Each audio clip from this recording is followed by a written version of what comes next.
Okay, 13 out of 15 channels again. Okay, that's good. Looks like we got that Facebook channel back. Okay, hello everybody. We are live. Here come the email notifications to let all of the good people know that we are live. I've got a couple of things to go over today, so stick around for all of it. I think you'll find it interesting and enlightening, unlike normally. Hey, Debbie.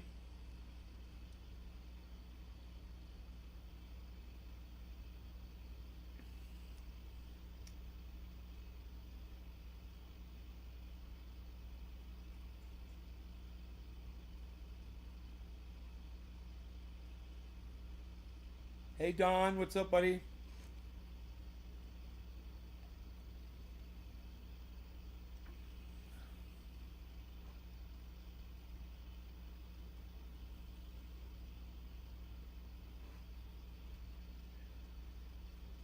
Josh, good morning. Hello. I got some good tasting coffee this morning, man. Mm,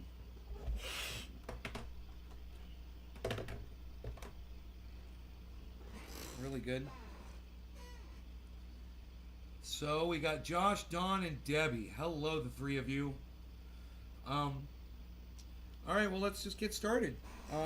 Yeah, yeah, I guess I'm early, but a little early, not that early. Hey, Stephen Wynn, what's up? I found this article on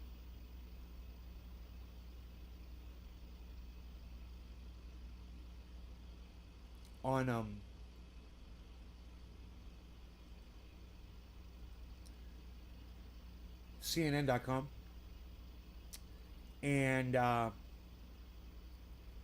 article is titled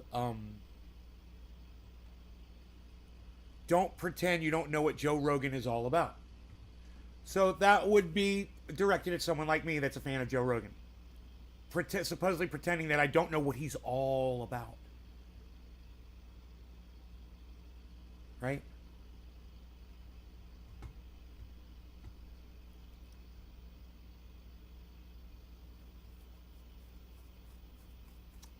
I'll show you the article.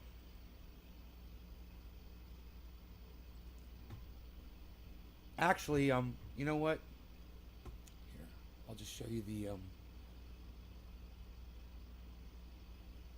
I'll show you the headline right there. Don't pretend you don't know what Joe Rogan is all about. This is CNN.com. Okay?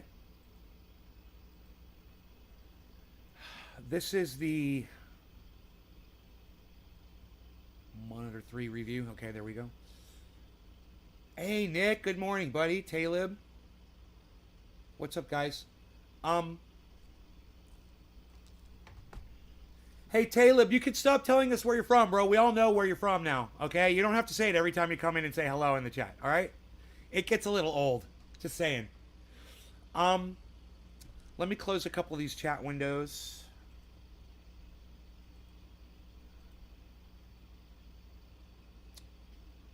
Okay, that can close. Desktop full will stay. Okay, cool. So, I'm going to make a long story short for all of you guys. So I'm not going to read you the article because it's boring. And what the article says is, oh, didn't you know? Joe Rogan's a huge racist and sexist and he hates people and he's a Republican. That's what the article says. I'm breaking it down for you. You got to go through a whole bunch of words and bullshit, because Peniel E. Joseph, I don't know what a Peniel is, but Peniel E. Joseph, is a wordy bitch. My cat might want to go outside, but we'll worry about that in a second.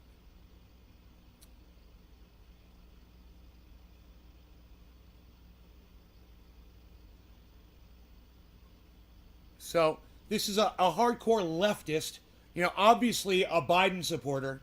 Wouldn't be surprised one bit. Biden, there he is right there. Okay, there he is. There he is. There's Peniel. He's a black guy. There he is. There's a picture of him. I didn't know if he was a guy or a girl. You're going to say where you're from? Yeah, Taleb, I'm just going to go ahead and block you. All right? That way I don't have to see it anymore. How about that? Yeah. You're not going to say what you want, where you're from anymore on my live stream. How about that? Bye. Yeah, I know I rock. Bye. Yeah, and I don't know what word you used that got started out but that's what got you blocked. Bye. So instead of reading you this whole article, which is all just them trying to prove to you that Joe Rogan is a right-winger, full-on white supremacist, all right? You get halfway through the article and look, there's a picture of Donald Trump. Interesting, but look what it says right there.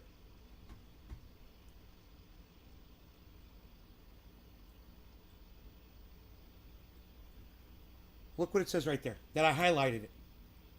And that's placed right in the middle of the article, and it sits all by itself, right there, like a sore thumb, that little statement, just in case somebody is skimming through the article, right? Their eyes will fall upon that one statement. And if you're a CNN flag waver, then as soon as you find out that Trump loves somebody, what's going to be their initial reaction to that? Oh, well, I must fucking hate him. If Trump loves somebody, I'm going to fucking hate him. Right? They must hate everybody. You know, they must be an elitist, a white supremacist, a fucking, a billionaire, a supporter of billionaires, whatever. Right? So, you know, just to this point, there's a lot of people out there that like Joe Rogan. There's people on the left, there's people on the right, there's people in the middle, there's people who don't give a fuck. You've got libertarians, you've got, you know, nihilists, you've got, you know, basically name any sect or religion around the world, any group of people or race, country, you're going to find Joe Rogan fans everywhere. I don't think many of those people give a fuck what Donald Trump thinks about Joe Rogan, but CNN, you know, the guy who's writing the article for CNN, the opinion piece, he felt it was so necessary to make that a valid point. Well, no wonder Trump loves him. Well, America loves him, you dumbass. It's not even a valid point. Do you understand how that works? It's not even a valid point.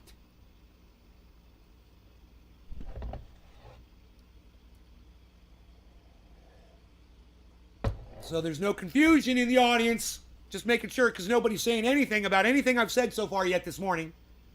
Not a single fucking peep. From any of you. And you know I fucking hate that shit. You guys have no opinions on any of this? Look, I'll scroll down. Look. Look how big that article was. See that? Right in the dead center of it, there's a, now look, let's scroll up. Look. Look, look, look, look. See? Right in the middle of the article.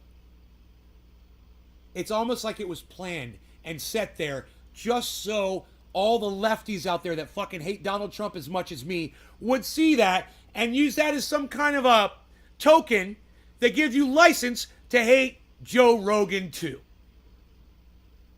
Oh, you're with me? Oh, good. Oh, you're with me? Oh, good. Phil?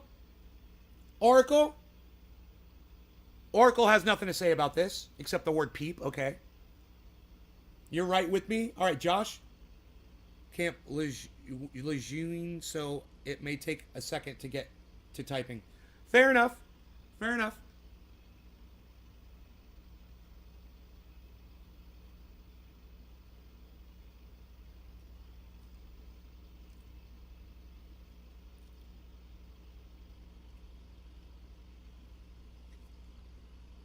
I like Joe Rogan, awesome podcaster. Hey, there you go. Now you're participating in my chat. There you go. A lot of reading to get their point across. Thanks for summing it up. Right. And their point is a non-point. Who cares if Donald Trump likes Joe Rogan? And that's the whole crux of this article. Is, oh, you guys should all hate Joe Rogan because Donald Trump loves him. That's their main point. They go through the reasons as to why. I'm not gonna. You're driving. Well, bro, you do a much better job of typing in my article in my live chat while driving a truck bro, than most people do while they're sitting on their asses at home with their phones in their hands. OG, what's up? You know? I'd so much rather hear from you guys what you have to think about the subject matter that I offer than, you know, to tell me where the fuck you're from or what you're fucking smoking. I don't give a fuck. That's why I don't ask you what you're smoking, because I don't care what you're smoking. You know? That was 10 years ago. Okay? Okay, we all got cannabis, we all got access. I don't fucking care about that shit anymore. What I care about now is what affects your voices. What affects your ability to speak to each other. That's a lot more important to me than what the fuck strain you're smoking of cannabis. And if that's what you came here for, you're here for the wrong fucking reason. Because I ain't doing that shit anymore. You know? If you can't play ball, go find another goddamn game. I swear to fuck. You guys don't even care about your own fucking voices? That is exactly what this is about. You know, Joe Biden wants to silence. You think about this now, and you think fucking long and hard about this, you motherfuckers. Joe Biden wants to silence Joe Rogan. Donald Trump wants to give him a platform. Now, I'm not saying you should all go run out and vote for Donald Trump. All I'm saying is, hey, we finally found something we can agree with the orange fucking orangutan on. It's one thing, but hey, we should celebrate it. I missed the morning subject, Phil. Okay, I'll fill you in, Phil. Guess they should have watched enough episodes to know who he supported in past elections as well as future elections that he has commented on. Not that, Ed. Who cares who he's voted for? That's none of our fucking business. Who cares who fucking Joe Rogan supports? The point is, he has a vast array of people on his show. From the left, from the right, from the center, from way outside those constraints. He's got it all. And these cucks at CNN only want to see their wife getting fucked up her ass by a dude with a bigger dick. That's all they want to see. Because they're cuck bitches. And the guy who wrote this article is a cuck bitch. And he's fighting against his own team, I gotta tell him. He's fighting against his own team. It's hilarious. All of you out there that think your voices should be heard, free speech, there shouldn't be racism. Dude, you're going after the wrong guy, man. And you're doing it, and it's just, and you know, Ed Cowan said it really well. Ed, you did a good job. They haven't watched enough episodes to understand what Joe Rogan's about, but I digress. Look at what this cuck bitch, this cunt motherfucker said about Joe Rogan. Look. Don't pretend you know what Joe Rogan is all about. No, this cuck motherfucker is going to tell you that Joe Rogan is a white supremacist racist that hates women because he laughed at a joke from fucking Joey Diaz talking about getting a blowjob, you know, and because he laughed at the joke, he hates women. Joe Rogan hates women, everybody, just so you know. He doesn't support women at all, right? Just like me. You could base that on so many things. You could run a goddamn a highlight reel of me and try to make me look bad. But you know what? The people that watch my show, the 12 of you that watch this show every day, you guys know. And that's all I need. I got 12 people out there in the world that know the truth. My mother doesn't even know how I really feel about things. Neither does my sister. They don't watch this show. But you guys that watch this show, you know, I'll say some fucked up shit and you can take that shit way out of context. I don't care. Take me out of context. I wish one person would take me out of context. Ever. You know, it would be nice. Just a troll. That'd be great. Make me look bad as fuck. I would love that. It would be a start. You know, because if you made a video of me making me look bad, there's a lot of people out there who could make videos of me looking really good. Nobody just has the time. Nobody wants to help me out, and that's cool. I got it. You know, there's people that literally offer video editing services. They say, hey, I edit videos. Get in touch with me, blah, blah, blah. I'll send a message. I'm like, yeah, man, I got work for you. They won't contact me back. You know why? Because they see who I am, what I am, the things I say. They watch the show, whatever. They don't want to have anything to do with me. I understand. I totally get it. I totally get it. But understand my pain. Understand where I'm coming from in all this. It's frustrating, man. They're all cuckoos. Cuckoos? I like cuckoos. That's good. Cuckoos. Rumble offered Rogan $100 million. Right, Phil? Rumble did. And Rumble has $500 million to play with. You know? I agree. It doesn't matter. But Rumble sucks my dick. Anybody on Rumble, you guys are a bunch of right-wing fucking cuck bitches. I just want you to know that. Fuck Rumble and fuck you. I mean, it's a great free speech platform if you love right-wing advertisements thrown in your face every 5 seconds. Oh, Patriot this and United States that and woo! Oh, get this gun and get this tactical flashlight from Patriot USA and oh, we got the food. Yeah, we got the food storage from the Patriot Foods and oh, fuck you. Shut the fuck up with your Patriot shit.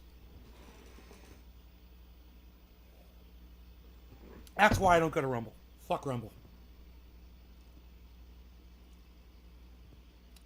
I love who you are, bro. I love who you are, Nick. Thank you, buddy. That's very nice. Hey, Karen. Karen with the 3. Bring in the pain. I don't know. I think I'm ready to smoke for Karen.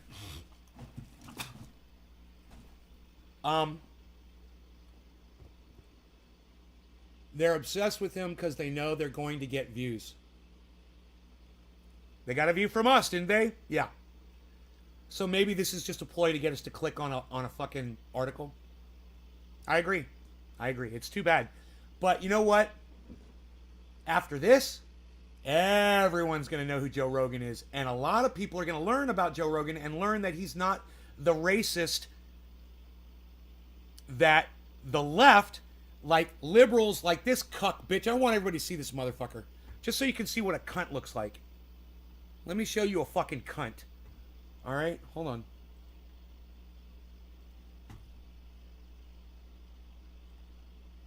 You guys want to see what a fucking dumb cunt looks like? Slanderous fucking dumb cunt motherfucker. Right there. There he is. There's the slanderous cunt motherfucker that doesn't listen to Joe Rogan, that only hears what the left tells him about Joe Rogan, right? Cherry picks guests that Joe Rogan has had on, doesn't include in the article all the extreme lefties and leftists and Democrats that Joe Rogan has had on, with that stupid fucking smile on his face. I'd like to spit on him. Fuck this motherfucker. That's what a cunt looks like right there, folks, if you want to know. That cunt's name is Peniel Joseph. Just so you know. Fucking dumb cunt motherfucker.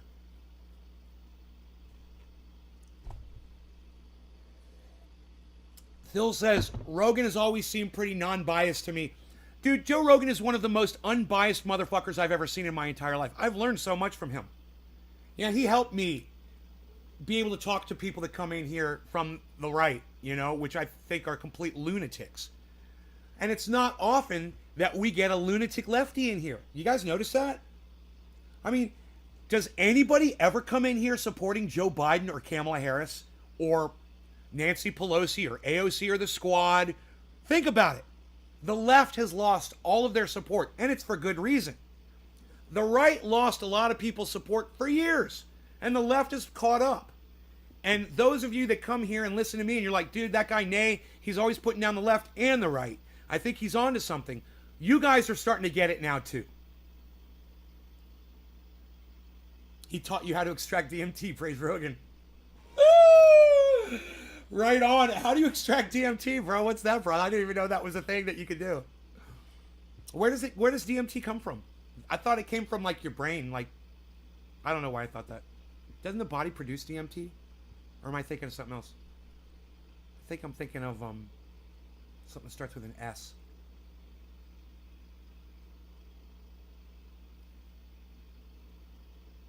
Praise Rogan. Unknown wants to be acknowledged. Stephen running.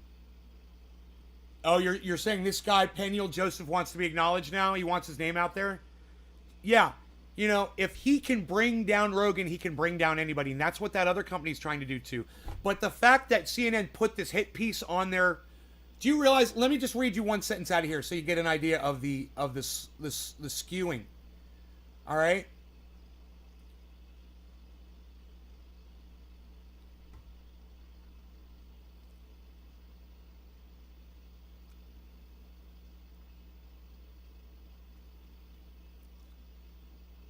Here we go. I got it. Here's the sentence.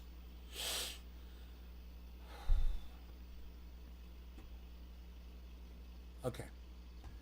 Let's go back. Monitor 3.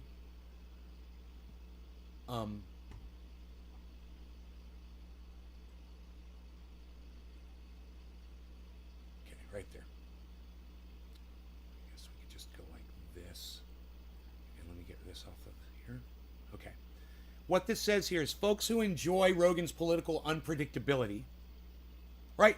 Political unpredictability. Well, a second ago you were telling us what a right winger he was. Now he's politically unpredictable? Huh. Those two statements cancel each other out. How can you be a right winger and then be politically unpredictable? You're either one or the other. You can't be both. I'm politically unpredictable. You never know what I'm going to say, depending on the day or the politics that I'm looking at. I'm unpredictable. I'll jump on a blue. I'll jump on a red. I don't give a fuck. I'll eviscerate them all. Same goes for Joe Rogan. He'll take you down doesn't matter which direction you're coming from. If he doesn't agree with you, and if you're not bringing facts, he calls you out on them. So this is a complete cancelization, if that's the right word, canceling of what this whole article is trying to prove. The whole article is trying to prove to you that he's a straight up right-winger, Trump-supporting, red voter, red-blooded, gun-toting, hates fucking women's rights to choose, fucking right-wing Republican cunt. That's what this article claims. And yet it says, folks who enjoy Rogan's political unpredictability. Huh. How can he be a right-winger and be unpredictable politically? That doesn't make sense. And this is the kind of garbage that CNN puts on their fucking website. Just so you all know, I will call CNN out on their bullshit when I see it. I don't just blanketly say it like Donald Trump does. No, I'll literally go in and I'll find the things that they lie about, that they twist. Now, of course, they posted the word opinion at the top of this. So that gives them license to say whatever the fuck they want. But understand, that's exactly what you're getting. You're just getting opinion here. You're just getting bullshit from some bullshit dude. And when it says CNN in the corner, some people only see the CNN and they don't realize they're reading an opinion hit piece. They literally paid this guy to slander Joe Rogan. And that's exactly what this cuck motherfucker did. He got paid to slander Joe Rogan by the douchebags at CNN. I'm definitely unpredictable. Hey, Greg, what's up, buddy? Brain does produce it as well. Serotonin, that's what I was thinking of. Serotonin. Ed Cowan, they want to create division everywhere. The farther... God, I love Ed Cowan. You should come to the show more often. Split into tribes people are, the easier they are to control. And going after a person like Rogan who gives a voice to everyone, regardless of political side, is to try and split those in the middle who refuse to take a side. Thank you, Ed. God, I wish more people would talk like you, bro. Just give me your opinions, man. Just participate in this chat like Ed is doing, guys. Do more than right on, Nay. Oh, I agree with you, Nay. I mean, I like that, but I'd rather you guys give me some opinion and listen to what I'm talking about, because all I'm talking about now is free speech and your ability to speak freely. And what they're going to do is they're going to silence Joe Rogan. CNN is trying to silence Joe Rogan with this article. And then they're going to come after me. And then they're going to come after Jimmy Dore. And then they're going to come after Kyle Klinsky. Then they're going to come after Ben Shapiro. Then they're going to go after Candace Owens. They're going to go after everybody. Everyone that you love or hate, it doesn't matter. And then you hear nothing but what Kamala Harris and Joe Biden want you to hear. Or if this fucking cunt gets elected again, what he wants you to hear. Is that what you want? Do you want state-run media from this cunt right here? You want this cunt educating your children? Really? Is that what you want? How did the Trump School of Business go, guys? How'd that work out for those students? Do you think that critical race theory shouldn't be taught in school? No one should say anything bad about America ever? You should hide the truth? You should hide the truth and just be gung-ho America all the time and lie? Lie to yourselves? Lie to everyone else? Is that how you get support? Come on, people, think. Use your brains here. I'm trying to get you guys to wake the fuck up. Not woke. I'm just trying to get you guys to fucking shed the fucking, the indoctrination all around you. These motherfuckers, you cannot say that you support the left or the right anymore. And when I look at Jackson Hinkle and I look at Kyle Klinsky, that still call themselves lefties and that support the left, that are trying to get you to vote left, and I'm like, you guys are almost there, but you gotta come on. You gotta get to where Jimmy Dore is. You gotta get to where Lee Camp is. You got to get to where Graham Elwood is. You got to understand that you vote left, you vote right, you vote against yourself. You're always voting against your own best interests. You need to stop doing that shit. You guys that support Joe Biden, you need to stop. You guys that support Donald Trump, you need to stop. You need to realize how fucking stupid you are. How people like me that are sane look at people like you that support Donald Trump or Joe Biden and realize how fucking stupid you really are. You were given two choices, a shit sandwich or a turd burger, and you're eating them. You're eating the fucking, the feast. You're eating the shit sandwiches and the turd burgers. Why would you do that, man?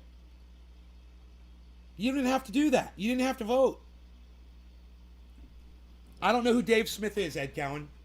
You're going to have to tell me who Dave Smith is. That's a very common name. I bet there's a million Dave Smiths in America.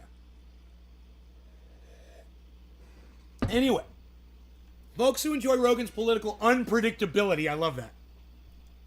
Yeah, he's politically unpredictable. He's not a Republican. So you're a fucking liar. Let's keep going. Down to earth quality. Yeah, he's down to earth. That's why you got to love him. And frank discussion about politics. Yeah, that's true. Now, folks, let's skip that and just go to what he says. Folks that do all that, ignore the fact that he's one of the wealthiest people in America. No, I don't. I'm one of the people that helps make him wealthy by promoting him on here. You know, I love that he's making a lot of money doing what he loves to do. That's the American dream, isn't it? What, you don't like that? You don't like that he did the American dream?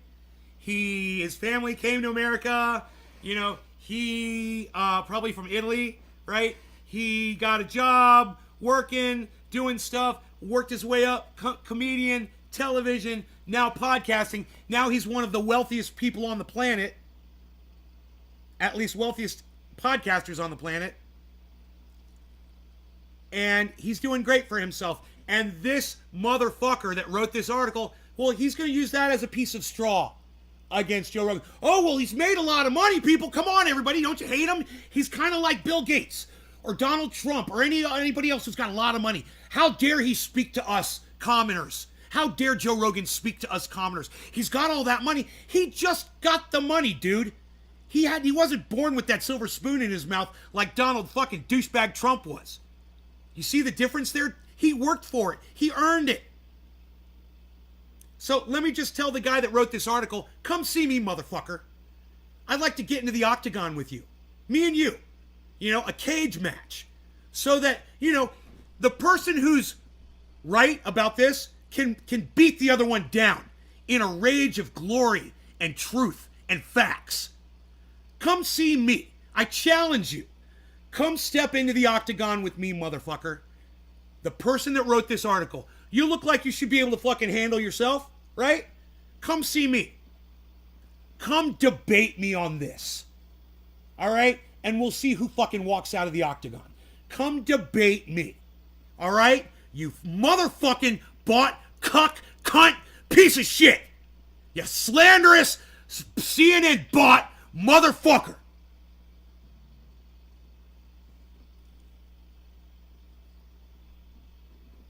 So fuck the author of this article and fuck CNN for printing this garbage. It's a fucking hit piece and it's bullshit. And I'm going to tell you why here in a second. If you can handle the rage, we're almost there. Okay? That his independent perspective often skews far right. Really? His independent perspective skews far right? No. He has far right people on his show, but his perspective never changes. In fact, he argues those far right wing points with those far right wingers. So, once again, that's not even strawmanning. That's just out and out lying. That's fucking slander, and it's provably false. But it's opinion, and that's how CNN gets away with it. Oh, it's just opinion. So, we're going to give you a page of lies and just say opinion. Hey, man, instead of saying opinion right now, why at the top, why not just put lies up there? CNN lies, because that's literally what that is. Okay? He doesn't often skew far right with his independent perspective. That sentence is a lie. And I want you guys to all get your brains wrapped around that shit so you understand it. Okay. So, if the wording of that confuses you a little bit, it may have confused me years ago, but it doesn't anymore. I'm going to explain it to you really quick, okay?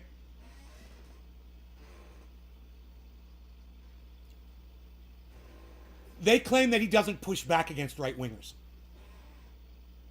So that when Ben Shapiro comes on his show and says, you know, the poor just need to work harder, and Joe's like, wait, whoa, whoa, whoa, whoa. Some people are poor because they got a bad hand in life, man, and they can't pull themselves up by their bootstraps. They don't have any fucking bootstraps to do it by. He literally pushed back against Ben Shapiro, and I watched it yesterday. Now, how is that skewing far right? Oh, it's not. That's right. It's skewing far left against Ben Shapiro, you fucking lying cunt over there at CNN. Fucking dude whose name I can't even remember because it's so fucking stupid. Your mom's a dumb cunt for naming you a stupid name. What's your name? Peniel? What kind of a name is Peniel? You fucking idiot. Peniel? That's not even a name. It's a flower. Fuck you. But I digress. You know, since he's gonna fucking opinion against Joe Rogan, I'm gonna opinion against his ass. How about that? How about that?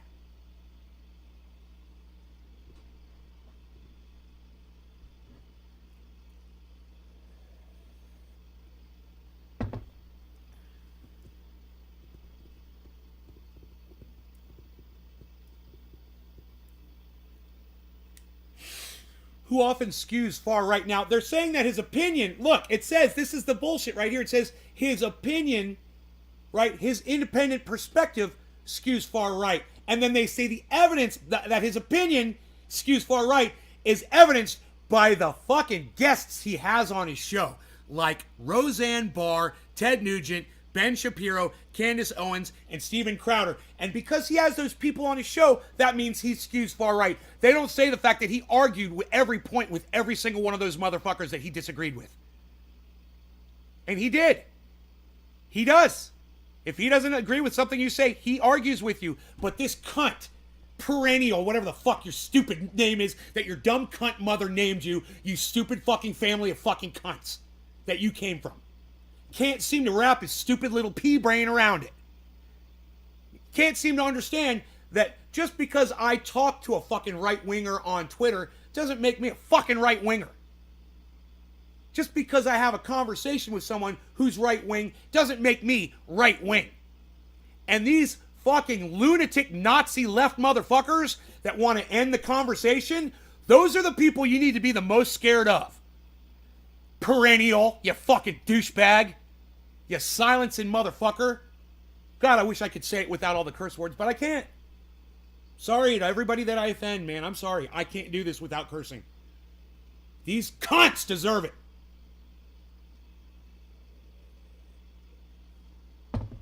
Got to get back to work. Ed, thank you for lifting my show up with all of your good rhetoric, buddy. I appreciate it, man. I wish more people would be like you. It really helps me out a lot. Actually have a conversation with people, man. Thank you. That's why I told motherfuckers at the beginning of the show, I don't give a fuck what you're smoking. I don't care. This show has evolved, man. Oh, no, what strain are you smoking? Who fucking cares? Get the fuck over it, man. I'm smoking cannabis. Can we move on now?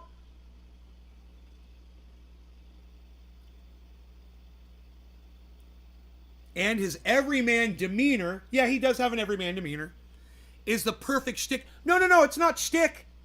No, that's not shtick. That's Rogan being Rogan. And that's evidenced by the hours and hours and hours and hours and hours of factual footage we have of Rogan on his podcast, hanging out with his buddies, working professionally as a UFC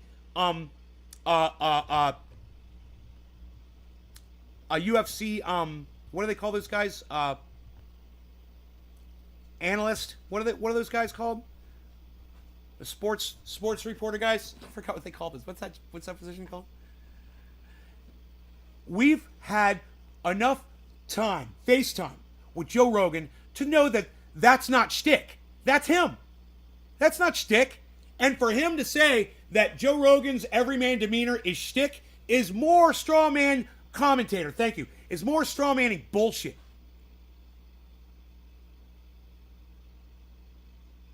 It's a piece of straw. Of course he's like every man. He's normal. He's a normal guy. He's pretty cool. I'd love to hang out with Joe Rogan, play video games with him, fucking be interviewed by him, have him let me interview him, whatever. I'm down. Let's do it. You think I hate Joe Rogan because he's had a conversation with Ben Shapiro? Well, you're just a cunt if that's how you feel. You're a fucking dumb cunt. And you deserve to be smacked. And your mom's a cunt for naming you perennial. But I digress. And his everyman demeanor is the perfect shtick. I love how he uses a Yiddish word like he's got license to use a Yiddish word. Fuck you, motherfucker. You're not Yiddish. Fuck you. For the 21st century pitchman, able to convince the have-nots that they share a common history, rapport, and destiny with the haves. So they're saying that Joe Rogan is enticing poor people to listen to him by saying, look, I've got all of this and I'm just like you. I'm 100 millionaire and I'm just like you. I gotta tell you, I've never heard those words come out of Joe Rogan's mouth ever. Ever. I've never heard him appeal to his audience in that way. What does he give a fuck what your financial status is or how he appears to you? He's never commented on it before. I think he knows better. I bet $100 you'd be talking about either Rogan, Door, or Bitcoin. I want Enoch Garcia. Who did you bet? We got another Enoch. Who did you bet $100? And are you going to give me 50? Because you and I was totally in on it. You told me that last night. You messaged me and told me to be talking about Rogan today so you could win $100 in this bet. So I get my $50 now, bro?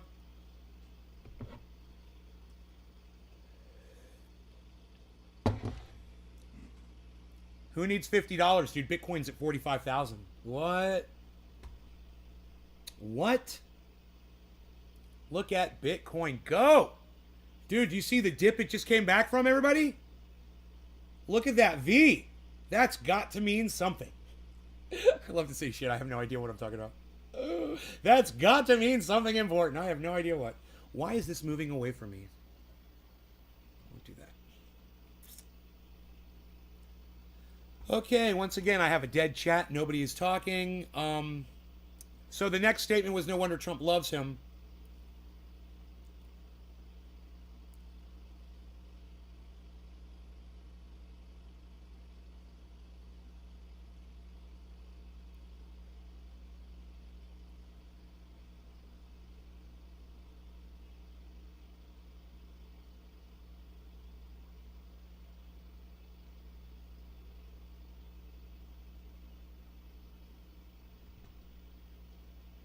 Huh.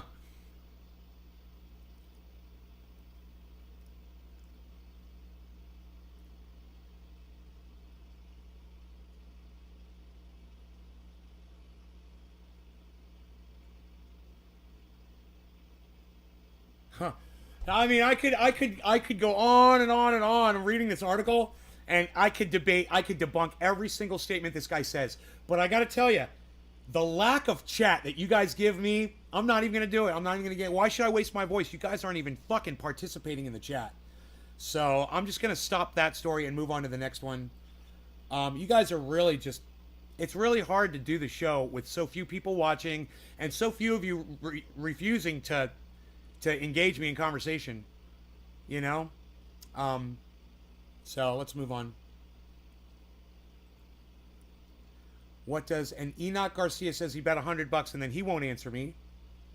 What does the far left ultimately want? They're going to cancel themselves in due time and censor every word too, man. Is censor spelled with an S or a C? I think it's an S, right? Censorship? I don't know. Miss seeing him on YouTube with new stuff. Alright, let's move on, shall we? I really wish you guys would participate in the chat, guys. Get me some more people here. You know? Jordan Peterson appeared on a podcast. Censorship is spelled with a C? Oh. I don't know why I said an S. My bad.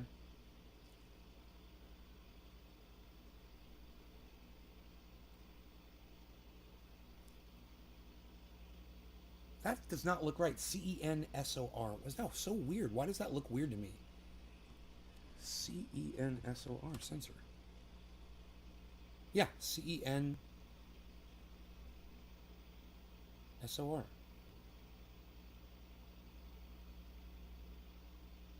Right?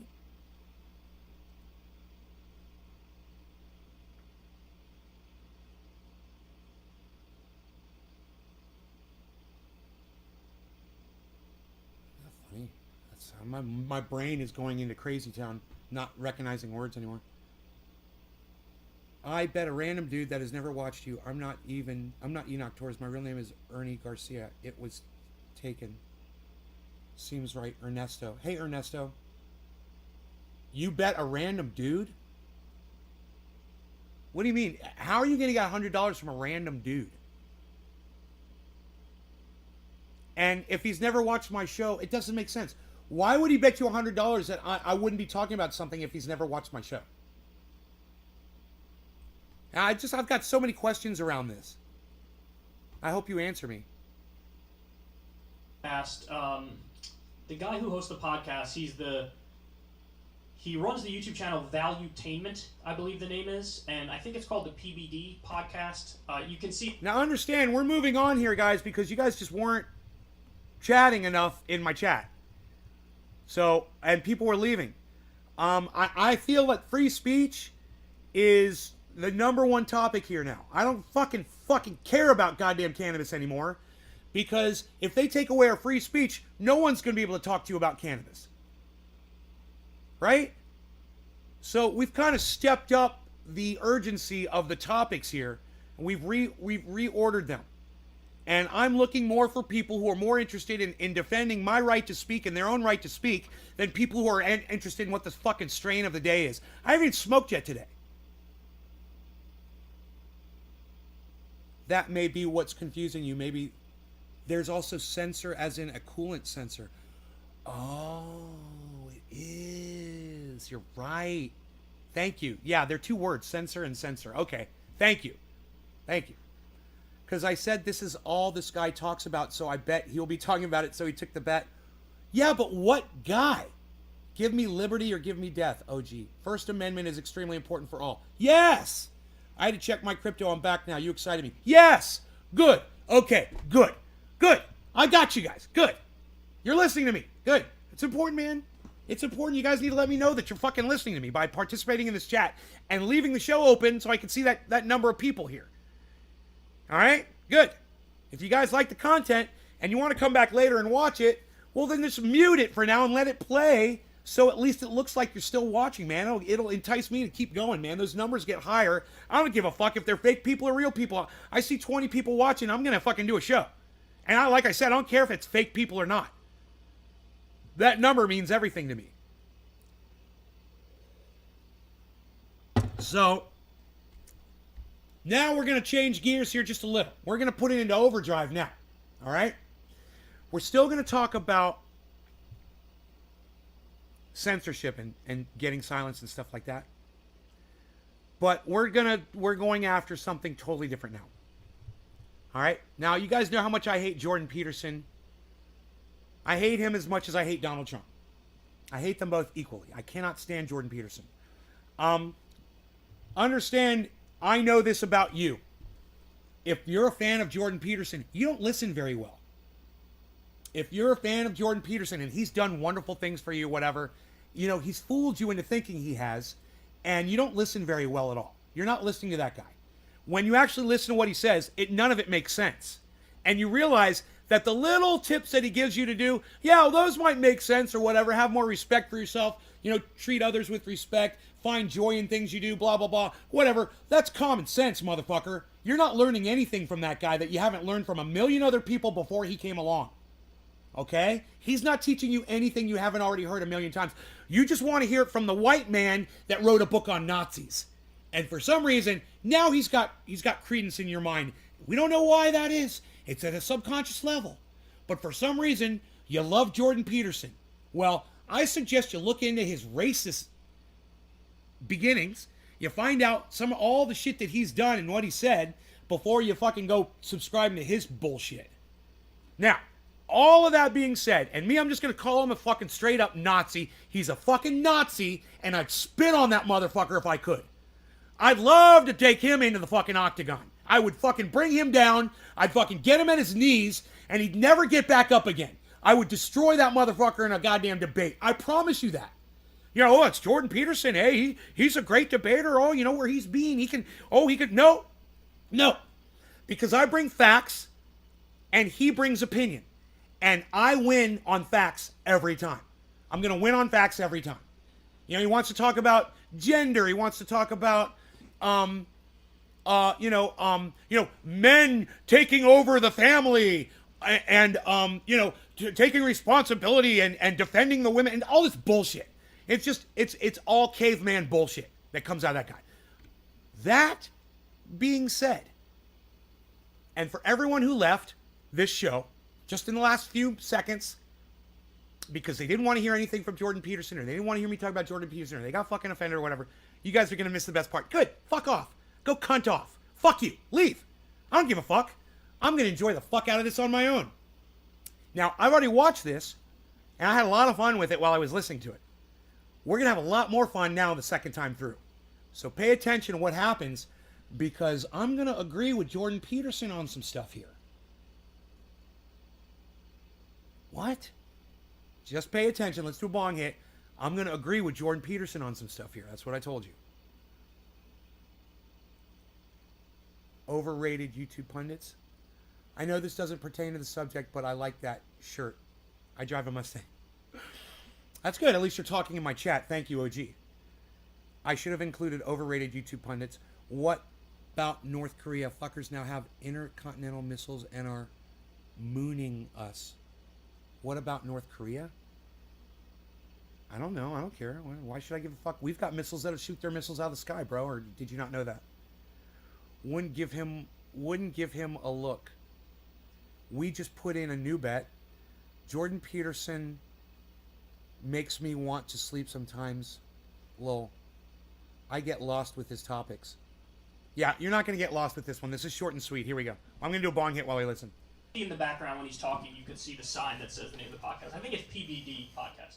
But anyway, so Jordan Peterson was on this podcast, and surprisingly, out of nowhere, he sort of goes in on Donald Trump. He decimates Donald Trump, particularly the January 6th stuff, the Stop the Steal stuff. Let's take a look and then I'll react. We talked about Trump earlier. Here's my dilemma with Trump, one of many. Cheers. He's beating the election was stolen. No law and agreeing with Jordan Peterson when he fucking makes sense for a couple of seconds. Narrative, I think it's weak for a variety of reasons. The first is it's pretty whiny. Like, why didn't you win with whiny? It's pretty whiny. It's pretty whiny. It's pretty whiny. It's pretty whiny. Aren't you whining right now, you little bitch? You're whining right now. While you're saying that Trump's narrative is whiny. Isn't that hypocritical and hilarious? All he ever does is whine. And cry and piss and moan and bitch. Hilarious. I'm just calling out the hypocrisy right off the bat. Like, why didn't you win with 5% margin then? So, this isn't your fault. And you think the Republicans are gerrymandering congressional districts? Because they are. Hey. And so it's not obvious that Did you hear that? It is the case that there is substantive election fraud, that it's all from one side. Did you hear that? And so there's that. Okay. I agree. You sure that's the message you want to be sending people? That they shouldn't have faith in their most fundamental institution? Right? You might be right, but... He might be right, but it doesn't serve his use well, and he makes another good point there. At the same time, he's supporting Donald Trump in lying about how dependent we are on our government and how we should view them. He's supporting that the government should lie to us and misrepresent. So that's bullshit, and I don't know if you caught that, so I'm going to rewind it. I want you to hear him say that President Trump shouldn't be so critical of the very government that he's supposedly going to be the leader of again. Right? Listen. And so it's not obvious that even if it is the case that there is substantive election fraud, that it's all from one side. And so there's that. And then, you sure that's the message you want to be sending people? That they shouldn't have faith in their most fundamental institution? You might be right, but... Might be right. But... He says might be right. Yeah, man, I think Trump's pretty sure in saying that the fucking United States federal government's corrupt and he hates it and it sucks. And they lie and they cheat and they steal. Now, the only problem here with that is Trump's guilty of all of those things too, whether he's in the government or out of the government. So, yeah, it's hypocritical as fuck. At the same time,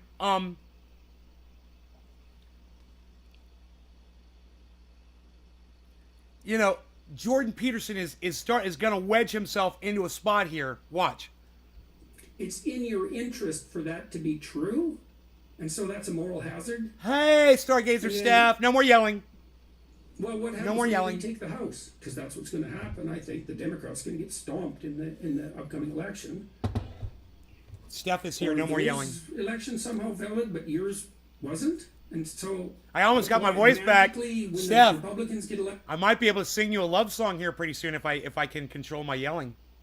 elected, that's honest. But when they don't, it's not. And so doesn't that take the wind out of your story? It's like, well, it was stolen. Well, you have the House and the Senate. How do you account for that? So that, to me, that's going to weaken that narrative. Trump is capitalizing on anger. He's using the election issue Right on, Steph. as a means to an end, and he may believe it, but it doesn't matter because it's a weak story. R.I.P. Okay. to Jordan Peterson's Menchie's. Because I'm sure there's going to be a bunch of Trump stands in there that are pissed off. Right? I'm Right. sure of it. Good. Because he does have... Good. Let him lose some support from those idiots. Because if you support Donald Trump and Jordan Peterson, you're one of the monsters on this planet that needs to just fucking die off. Understand that. There's a lot of racism. There's a lot of white supremacy around those two guys. There's a lot of Nazism around those two guys. If you are both a Trump and Jordan Peterson supporter, I'm just going to point straight at you and say you're straight out racist.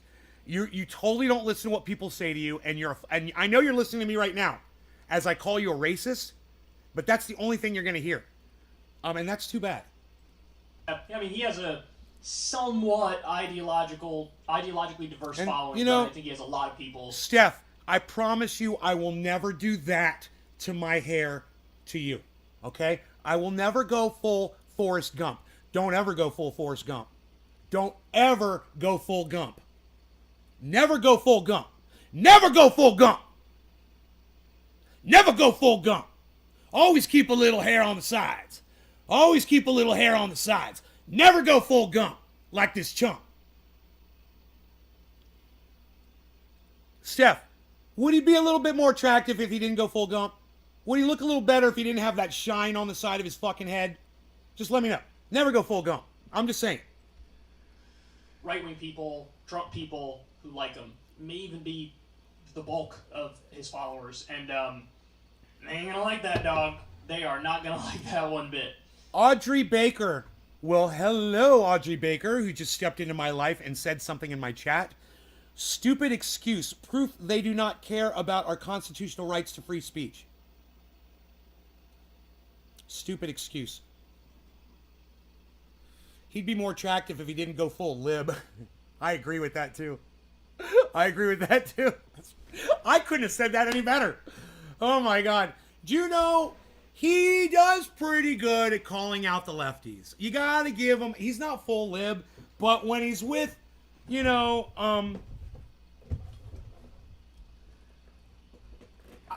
every time he seems to find a new goddamn politician that he wants everyone to go vote for. It's like, you lost me at that. Go vote. You lost me at that. Audrey, I'm trying to understand what you're talking about. You said, stupid excuse, proof they do not care about our constitutional rights to free speech. Are you talking about the left? Gives a stupid excuse? I'm confused. I'm sorry, Audrey. There's so much going on right now. I love your name, Audrey. That's my friend's mom's name, Audrey. So,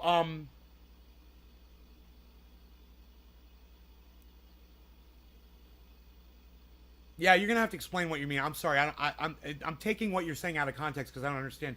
I don't know what excuse you're referring to when you say stupid excuse, and you say they. I'm assuming you're talking about the liberals don't care about our constitutional right to free speech. I agree, they don't. All they care about is their narrative to be amplified, and if they have to silence you to do it, I found this MFer, okay, on Twitter. That's one of those silencing liberal MFers.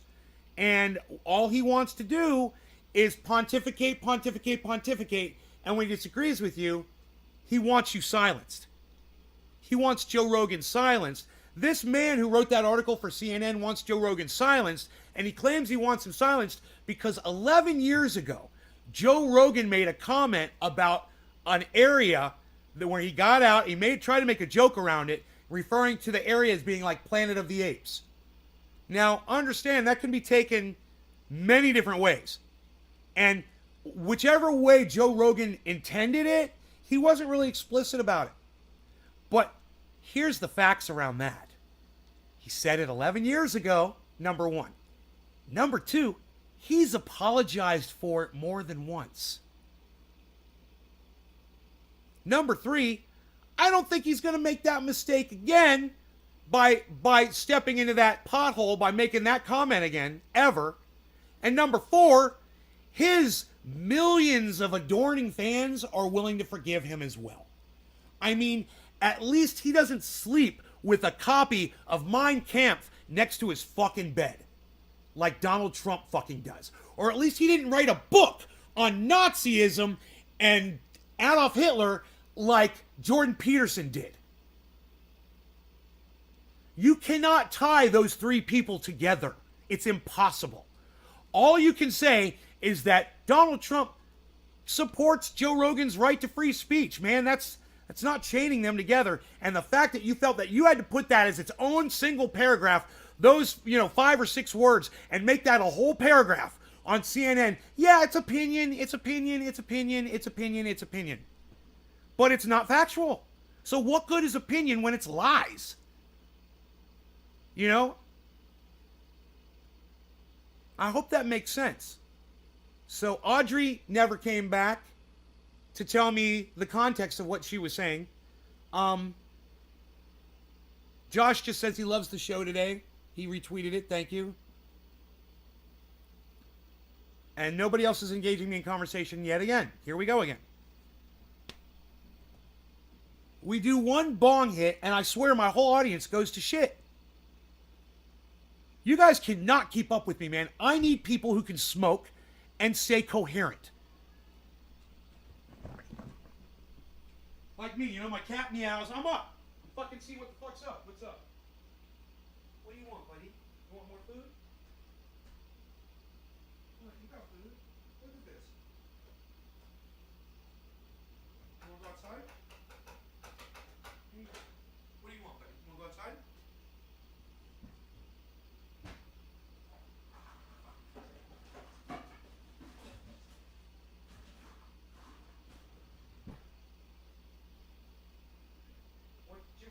What you want? What you want?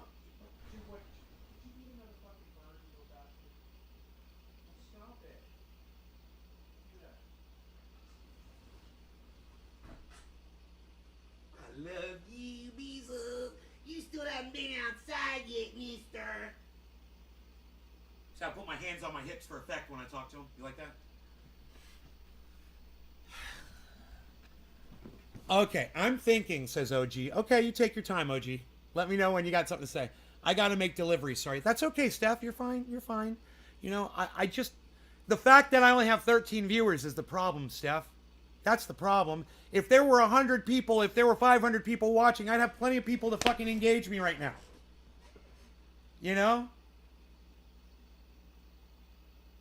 And I can't get my own audience to stay and watch. I can't get new people to stay and watch. And it's frustrating for me, man. I'm like the only podcaster with an audience like this. Everyone else's numbers are going up. And mine just fucking, dude.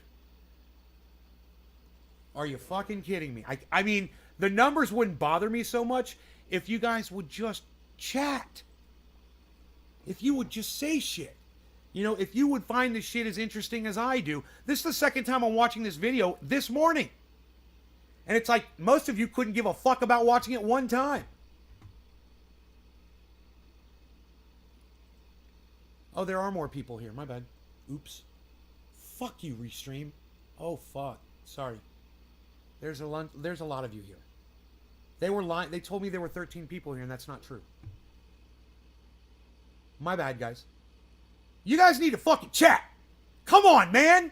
I literally believe that number because nobody's talking. Talk to me. People need to be smoking some sativa, right? Right? Maybe we do need to pay attention to the strains. You know? Jesus, is that what's going on? The next election, do you think Biden will be elected? Yeah. Yeah, I'm afraid so.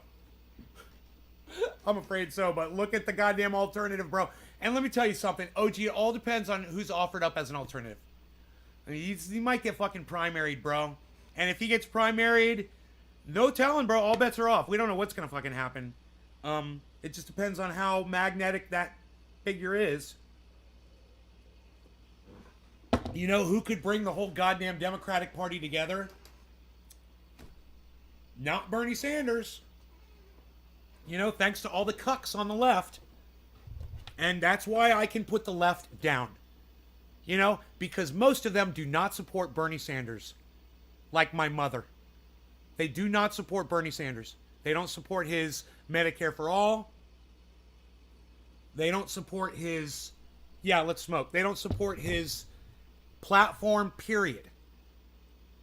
And they've been told by the left media and by people like, you know, like, I'm not saying Ellen DeGeneres, but people like Ellen DeGeneres, you know, Hollywood liberal motherfucker types, that, you know, what you need to do is steer away from people like Bernie Sanders because he's going to be taking away our national security. He's going to be letting people into the country that you don't like.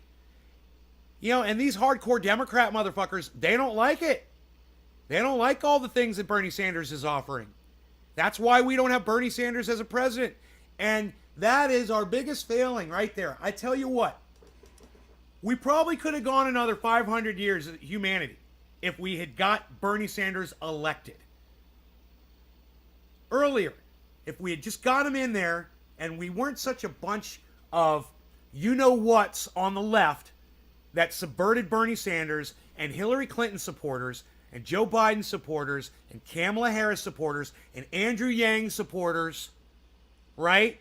And name every other liberal that ran against Bernie Sanders when they all should have fucking stepped down and pushed him up. And it's their fault. And I blame every single one of them. The Amy Klobuchars, the fucking Green Party cunts, all of them. They all could have got behind Bernie Sanders. The libertarians. You got your 83-year-old mom to support Bernie? I couldn't do it. I couldn't convince my mother to do it. Or I don't even know if my sister, I doubt it. I wouldn't even bother wasting time talking to my sister about politics, man. She just turns off. She shuts down. You know? You can't discuss politics with my sister. I kind of... It's something I really love about her, actually. You know? I know how she feels. You know, she fucking hates you if you're a fucking Republican. She won't have anything to do with you. She fucking hates you. Family or not, she fucking hates you. You know, you let my sister know you're a Republican. She ain't talking to you. She ain't sending you a goddamn card in the mail again. You know? She ain't gonna fucking show up for your fucking kid's wedding. You know, she's gonna tell you to fuck right off and she don't need you in her fucking life. Good for her. And I love her passion, you know? And how dedicated she is to that. Yeah, I used to be like that. But I've learned, you know, it's not the way to be. I've learned. But I'm jealous that she can be that way because I kind of miss it. I love that level of knowing that what you believe in, that you're comfortable enough with what you believe in, that you can just cut off people out of your life completely and just say, hey, if I die because I'm not friends with you, I die. My principles are more important. She's on to something there. You know, I've been there for years, and I've kind of come from that. So, you know, you're a Republican, you're okay with me. You know, you're a Trump supporter, you're okay with me. You support both Donald Trump and Jordan Peterson, well, we should have a conversation about that. We really should. You should listen to what I have to say about it. You know, you just support Jordan Peterson and not Donald Trump? Yeah, okay, you know. He's magnetic. Jordan Peterson is magnetic. You know, he gets you to listen to him. The problem is when you finally get the fucking cotton out of your ears and you do start listening to Jordan Peterson, you realize he's not making any sense, man. Let's keep going. Check this out. Watch. You know, he just made sense for a minute. Now watch this. So he makes a lot of good points. Keep it real. First of all, when he says Trump is whiny, yeah. Now in previous elections, so in like 2016, yeah, my he was sister's whiny identical. also back then. She's my spirit but the animal. Whininess was not just limited to Centrist scumbags. They're not going to give forgiveness the on was student not debt just like they I'm promised. treated so OG, unfairly by everybody, which is like a damn Megyn shame. Kelly and fake Your news spirit media animal. is so fake. It wasn't Mine too. just I that. call her It Pitbull was with also lipstick. The politician tap Docky, dance of what's up, buddy? being whiny on behalf of the people, which is, you know, Trump was like the only Republican to be like, I'm not going to cut Social Security, I'm not going to cut Medicare, the forgotten men and women will never be forgotten again, and you know the elites look down on you. I'm not going to do that. I'm going to make sure your job is not outsourced. So he was like, And I gotta give Kyle Kalinske some credit here. His Trump impersonation has come a long way. It's surpassed mine. And I think he does Trump really well when he does it.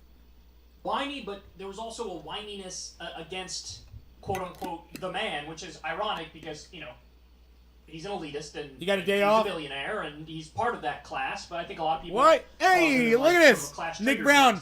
All of our sisters are anti-political. Isn't that hilarious? We should all learn from our sisters. We should start listening to Sister Sledge and play songs that have the word sister. Go, sister, so, sister. You know you, oh, sister, oh, sister, yo, She was sister. certainly rejected by like Hollywood and We're gonna and sing songs many about aspects of the sisters. media, bar Fox News, where most of them supported him.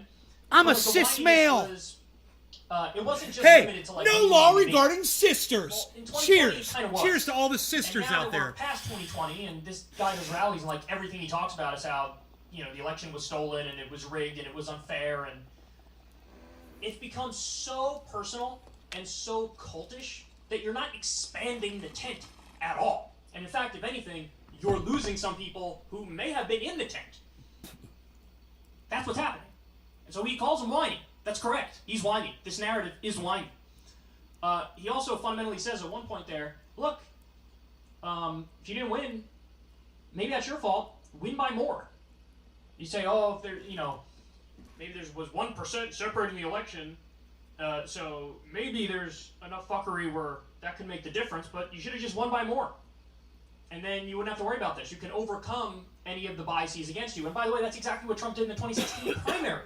He overwhelmed them. He won by so much that it was undeniable. And Biden's a zombie. You couldn't beat that guy by more. You couldn't beat him. And he didn't even beat him. Great The timing popular vote electoral college, he didn't with beat the him at all. bong.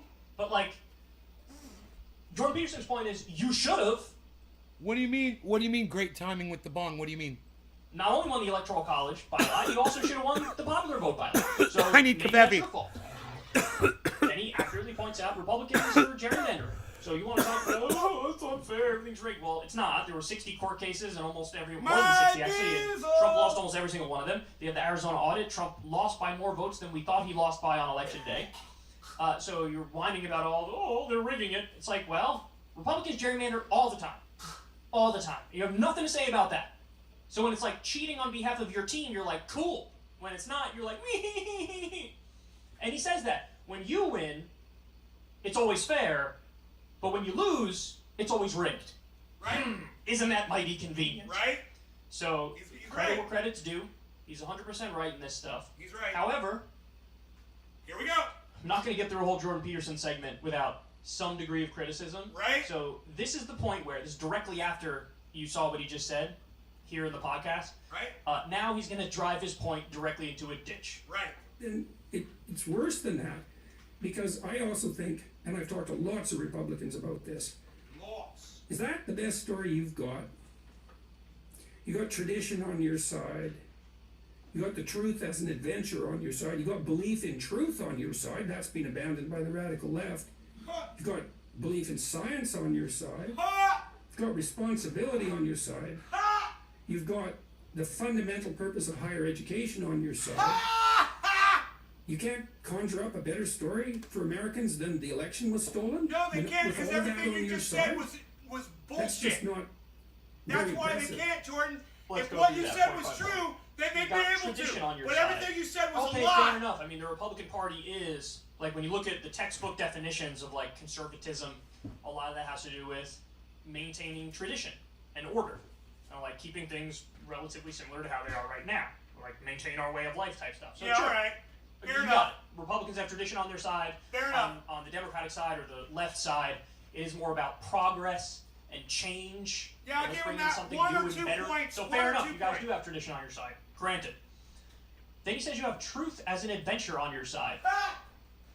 And that's like that's a Jordan Petersonism right there, because he's all about narratives and It's stories of provably like being false. a hero in the story, and so I think that's what he means. That, like, they somehow embrace the storytelling stuff more about, I don't know, personal responsibility or something. I don't know. I don't know exactly what he's trying to say there, but truth as an adventure sounds to me like they center stories more. I don't know if that's true, but yes, on the left, I prefer my candidates to talk more about macro issues, look at the big picture, look at the data, and have a fundamental moral analysis. I don't want to get bogged down in anecdotes and stories. So, you know what? I'll give it to him. Then he says you have belief in truth on your side. The Republicans have belief in truth on their side. No, they don't. No, they don't. Belief in truth? I mean, I could sit here and go through 1,000 different issues where the Republicans are just wrong. They're just wrong. Take the economy, for example. Every single time we do Reaganomics, trickle-down economics, so tax cuts for the wealthy and deregulation, every single time, you have a boom-bust cycle. And you always have a crash that accompanies that, because when you remove the regulations, you're really removing the referees that keep the game fair, and turns out the people on Wall Street are not the smartest guys in the room, they're the greediest guys in the room. And they can drive the economy into a ditch. See 2008. Now, that wasn't just Republicans. George W. Bush played a big role in that, but so did Bill Clinton, who did the Gramm-Leach-Bliley Act, which repealed Glass-Steagall. But this idea, like, that economic approach doesn't work. By the way, they come out and say, oh, it's not going to add to the deficit, don't worry. And then every single time, it adds massively to the deficit when you cut taxes for the wealthy. They say, oh, the economy's going to take off so much that even though you have a lower tax rate, the revenue will actually be more. Turns out, when you crunch the numbers, that is not true. It's not even close to true. So that's just one example. Belief in truth on the side of the party that started the Iraq War, which we know as a matter of fact was based on things that are not true, and they push that at the top of their lungs. Belief in truth for the party that wants to cut the social safety net as they pretend like this will help Critical people at race the bottom of the economic theory. ladder. That's not true at all. It hurts them. We Critical have the race data, we see theory. the numbers. Medicare, Social Security, these programs absolutely helped poor people and working class people. There's no doubt about it. Truth. Somehow the Republicans believe in truth? Huh. Come on. There was I don't remember the number, but the lies that Trump told, it was in the thousands. There were literally, in fact, here, I'm going to try to look it up as I'm talking to you guys right now. How many lies did Trump tell? Let's see. 30,573 over 4 years. Now look, I'll be extra kind to Jordan Peterson. I'll be extra kind to all the right-wingers out there. You ready? Washington Post did this article. Now, I don't know who the Washington Post fact checkers New coffee. are. Let's We're assume good. They're wrong. In fact, Smile on let's my face. cut it in half. Let's say that all, 15,000 of these so-called lies are missing a massive amount of context and it's misleading. Fair enough. I mean, I don't know if it's fair, but I'll be extra kind and give it to you. So he told 15,573 lies. Let's just call it even 15,000 lies over 4 years. That's the party that believes in truth? Come on, dog. Don't be blinded by partisanship. Don't do it. Don't do it. Because you don't see. I don't do the opposite of this. I don't say, because I'm more philosophically aligned with Democrats, therefore, they believe in truth. No! The overwhelming majority of the Democrats are either liars or corrupt or dead wrong about a lot of stuff, and I'm not ashamed to say it.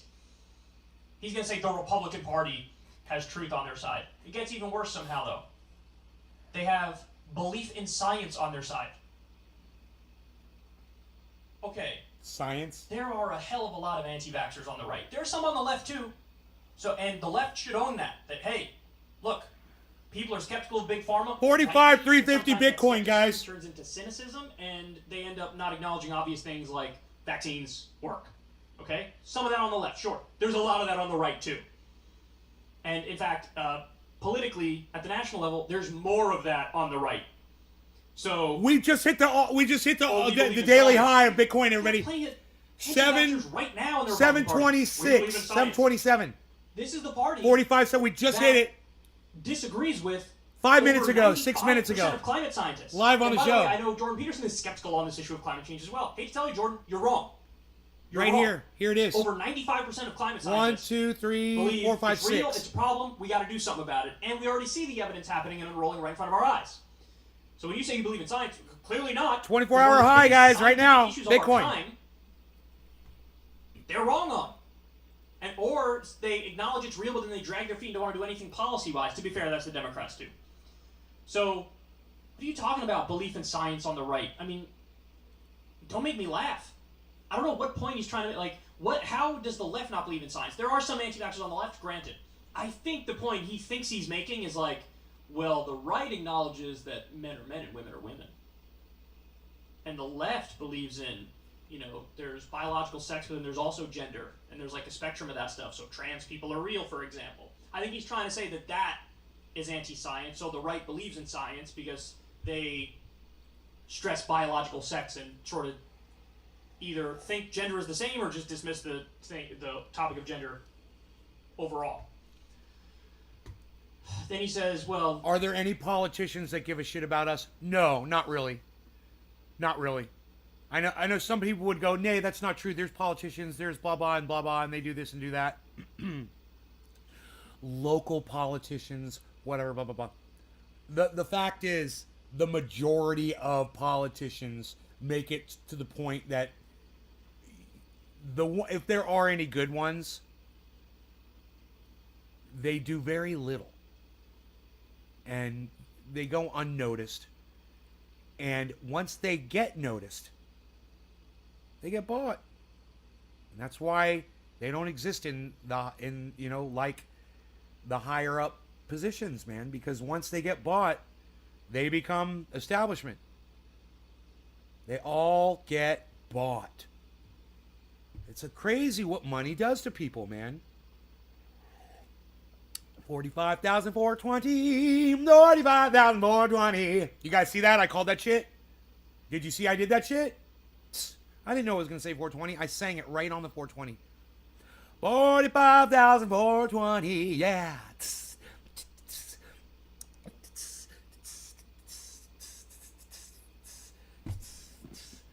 We're going to 54. That's where we need to go. We got to go all the way up to 54. So the fact that we're bouncing down from 45,726 now, it's a weird fucking place. But 45,726. Okay, let's just see what happens when we get up there again. Okay?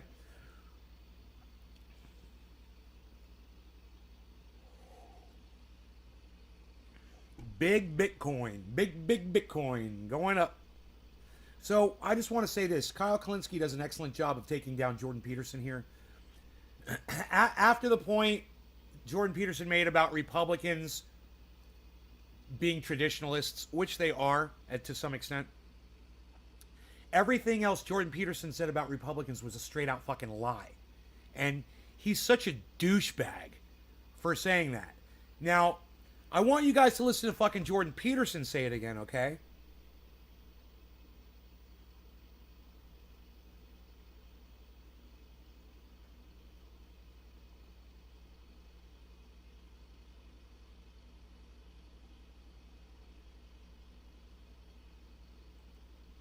listen to Jordan Peterson say this, okay? Now, if you disagree with the points he's going to make several points.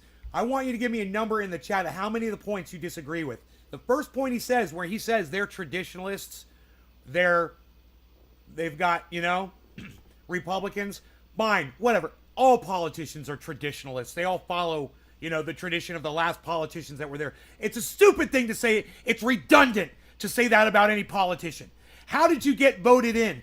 By the tradition of voting. How did you write legislation? By the tradition of writing legislation that other people have done before me and the people have done before them. It's all tradition. He's an idiot for saying it, and Kyle Kalinske kind of misses the mark there for not seeing it like I just did. I'm high right now, and I just caught that shit. Give me the one if you disagree with one thing he says, 2 if you disagree with 2 things he says, 3 if you disagree with 3 things he says. I also think, and I've talked to lots of Republicans about this, lots. Is that the best story you've got? You got tradition on your side. You got the truth as an adventure on your side. You got belief in truth on your side. That's been abandoned by the radical left. Say You've got 1.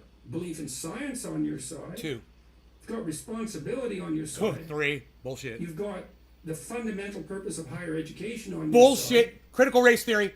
You can't conjure up a better story for Americans than the election was stolen? No, With they all that on can't your side? because none of those are That's just true. not The traditionalists, impressive. all politicians are traditionalists. So that doesn't mean anything. That's a piece of straw and it's redundant. All politicians follow traditions. The Democrats do. The Republicans do. Everybody does. That's how politics works. It's tradition. You fucking idiot. All right, you redundant fucking idiot. Josh G gives me a 10. How many things did he say about Republicans that you guys disagree with? Can I get the number of things? I'm putting up 4. I got 4 things. Steve Running says 3. Josh says 10. He didn't make 10 points.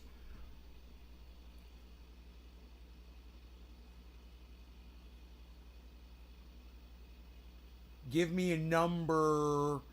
Okay, OG 420 disagrees with 3 things that Jordan Peterson just said about Republicans.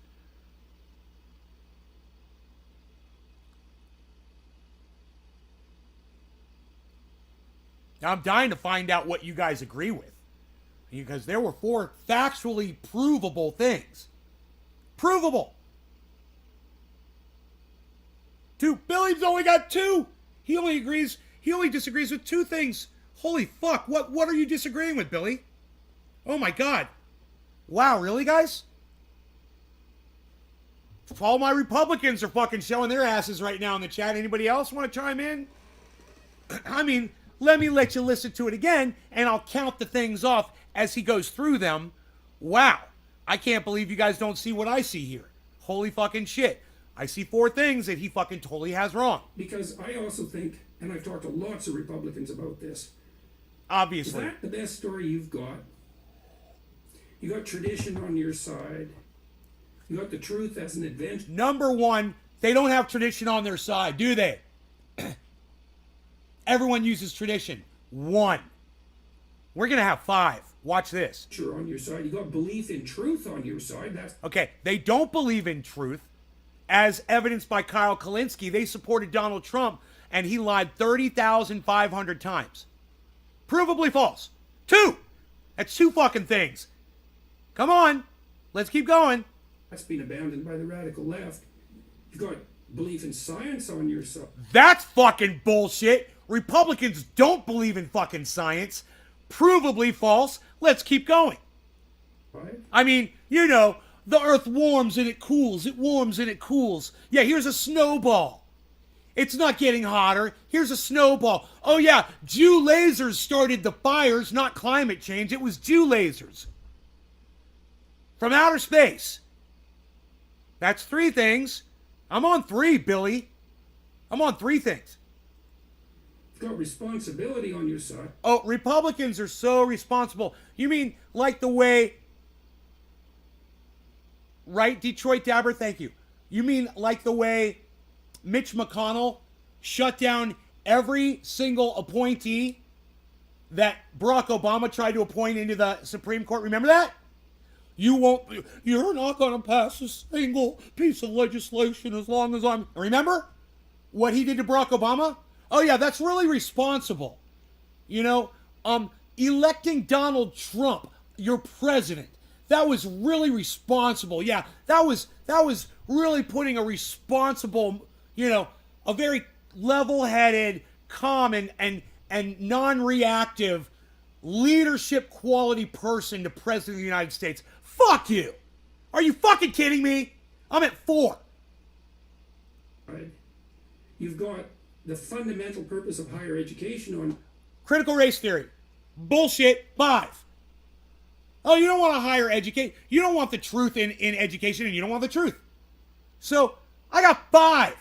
What's the last point he tries to make? your side. You can't conjure up a better story for And he can't figure out why they can't conjure up a better story. You know, I disagree with your misunderstanding of why they can't conjure up a better story. It's obvious because the 5 things you said were all false. Now, who could give me a fucking 5, a high 5 in the goddamn audience and agree with all 5 of those points that Jordan Peterson is full of shit on every fucking thing that he says. Always. I just proved all 5 of them wrong. And Kyle Kalinske did too. Did you listen to fucking Kyle's arguments? 5. Thank you, OG420. Junior, thank you. Steve Running, thank you. Yes, Dom, thank you. Thank you. Thank you. Thank you. Thank you. Thank you. I'm bowing this way and I'm bowing this way. Thank you. Thank you, everybody. Thank you. Thank you. Wow. Billy Bong, I won you over? Look. Thank you. Steph is still here with all my yelling. Thank you, Steph. I'm not yelling at you. Merc, thank you. I'm going crazy over here.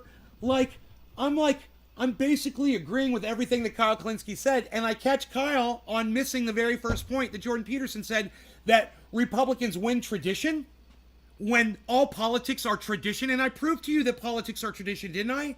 It doesn't matter what political party you subscribe to, you're following tradition by being political. It's a non-point.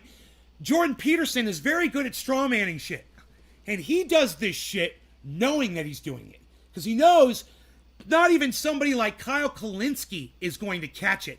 Now watch Kyle Kalinske miss the point that we all get.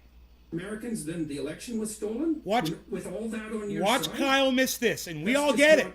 You all got, very everyone impressive. gave me a 5. You're smarter Let's than... go through that point by point. Let's go through that point by point. They shaved his head a little too close, and I think they damaged his ability to think clearly. He needs to let that hair grow in a little bit. You know? But I digress. Let's listen to Kyle totally miss the point on tradition. You've got tradition on your side. Okay, fair enough. I mean, the Republican Party is, like, when you look at the textbook definitions of, like, conservatism, a lot of that has to do with maintaining tradition. Yeah, and what about liberalism? Does that maintain tradition? Liberalism? Because, you know, it's oh, we have to go better. We have to evolve and be better than what we were. Well, isn't that exactly what the liberals before you were trying to do? Oh, and the liberals before them, weren't they also trying to change everything? Is that not tradition?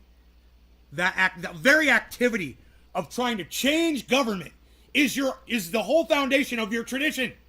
So you're traditionalists too. And order.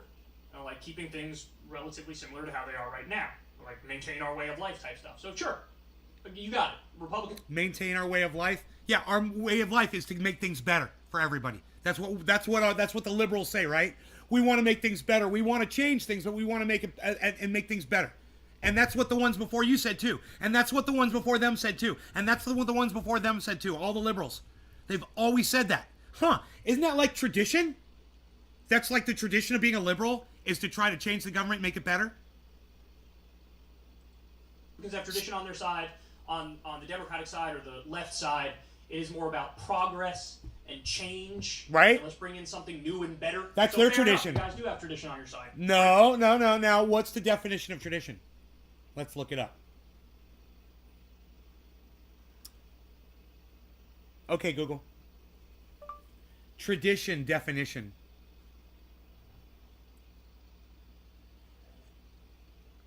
Here's the definition of tradition.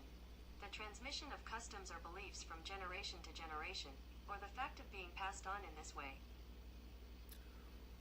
You know, I don't know that even if how many generations has fucking politicians been around for in the United States? What, two is it, how old's the country? I don't even know how old the United States is.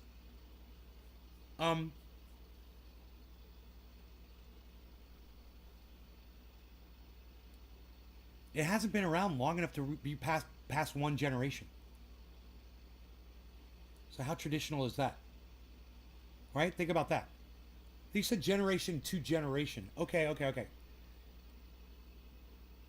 If our great grandfathers weren't in the same, the parties didn't even exist. You know, Democrats and Republicans like they do today. How is that fucking tradition?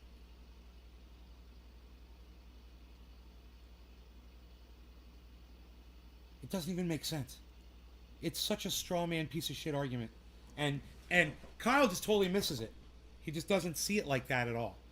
He just sees tradition as, oh well, they want to be foundational. They don't want to change anything. That's their tradition.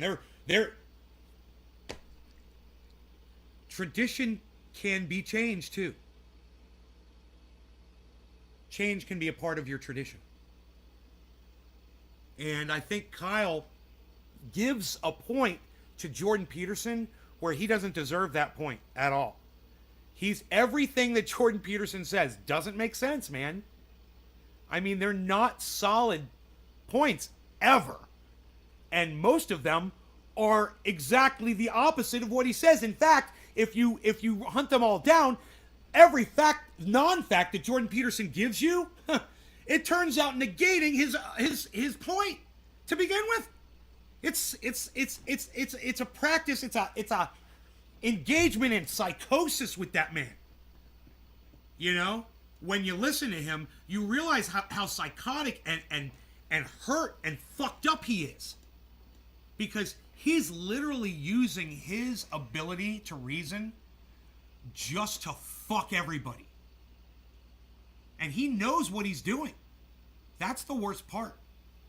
And he uses these stupid fucking words that nobody knows the definitions to, and loses half of his audience just on that alone. They can't keep up. So they're just hearing this drone. It's basically Nazism. And he understands it better than anybody. He doesn't love you.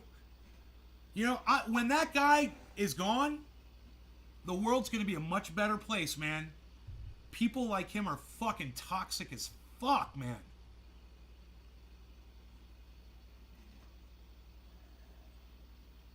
Boston Tea Party tradition, right? Protesting is tradition in this country. You know? You know what's tradition in this country? Guns. Guns. We've always had them. Ever since the very beginning. We've always had guns in this country. Now that's tradition. But, you know, I digress. Because, even though Kyle just misses that one little point, and, you know, it's debatable. It's because at first he had me on it, and then when I thought about it, I was like, no, Democrats are traditionalists too. They have to be, because they follow politics, and politics are tradition. Do you guys remember what the definition of tradition was? It was the transmission of customs or beliefs from generation to generation. Now, democracy is the tradition that is being passed along here. And both, last I checked, the Democrats and the Republicans were subscribed to democracy, the tradition, the form of politics that they've passed along. Dude, I just don't give Republicans any credit for tradition at all. The more I talk about it, the more points I come up on, you know? Because I don't have a political science degree like this guy does. I'm not a political science major. I didn't study that stuff. I don't understand it. But you know what? And I haven't read any books on it. I know that he has. I know he's got the education. I know he's read the books. But I think that might also put him at a slight disadvantage on this one point. Because he's been taught that Republicans are traditionalists. That's what he's been taught. And I think it might serve against him on this one point. But like I said, he does a really good job of taking Jordan Peterson down for the rest of that segment there. Every point that Jordan Peterson made about Republicans was false, and Kyle had all of the fucking receipts, man. And I chimed in with critical race theory from the coffee shop, remember? Critical race theory. Remember that? Of course they don't care about higher education. If they did, or the truth. Critical race theory knocks both of those things away. Because critical race theory is the truth. We killed 80 million natives. We enslaved the Chinese. We locked the Japanese up in internment camps. You know, we've done a lot of horrible shit. We've bombed folks all over the world, and we still do today. Critical race theory is something we should be discussing, not dismissing. And who's dismissing it and calling it lies? Republicans are. So that's two of those points. Boom! Shot out of the water. Boom! Shot out of the water right there. Boom! The higher education bullshit.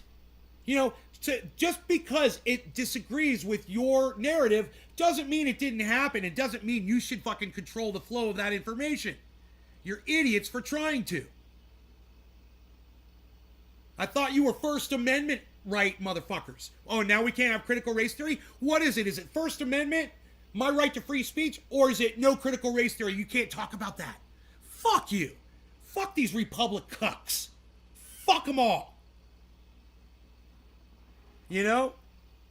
Jordan Peterson is a fucking Nazi. All right? He's a goddamn Nazi. And Kyle Kalinske kind of looks like a Nazi with that stupid fucking gump cut. What the fuck is he thinking? Dude, your head is shiny on both sides, bro. It's reflecting light off of the side of your face, Kyle. Look at you. Your face is eclipsing, homie. What is that? Faces don't eclipse, man. What are you doing? The sun is shining on the side of Kyle Kalinske's face. Look, I don't know why. 45,000, says Greg. 45K. Come on, baby. Come on, baby. I wonder how my... Let's check the portfolio. Let's see how that's going, huh? I shall check it. And see. Remember, I told you I'd say when I get to 0, guys. Might be a little bit closer now. Remember, it was... Where was it? 6.7 or 7?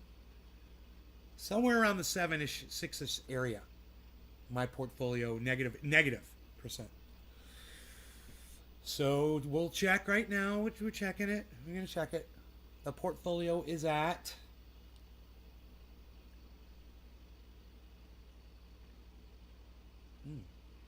it's gonna be a little bit better, I believe. Yes, it's going to be a little bit better.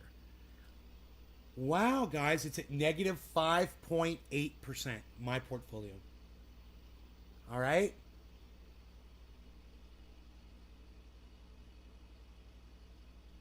My Harmony is at 381%. My Crypto.com is at 143%. My Polygon is at 106%. My Decentraland Mana is at 110%. My Cosmos Atom is at 56%. Merit Circle is at 42%. Who told me about Merit Circle, Billy Bong Thornton? Who told me about fucking Merit Circle? Tell me now. Billy Bong, are you still here? Billy Bong.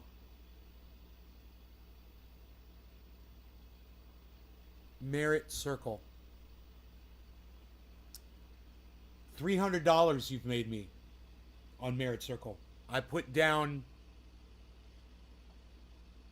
almost 1,000, you know, probably right at 1,000.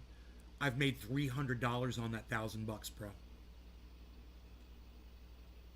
Did we lose Billy Bong, guys?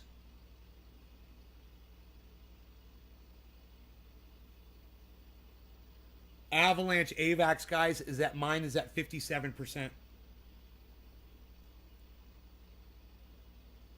Scrooge is at 71%. God, I did good on that Scrooge. Because what I took it from is down. I'm pretty sure. It may have been thorium. I'm not sure. But thorium is way down. OG, thank you. Pick and choose their own version of free speech. Nick, right?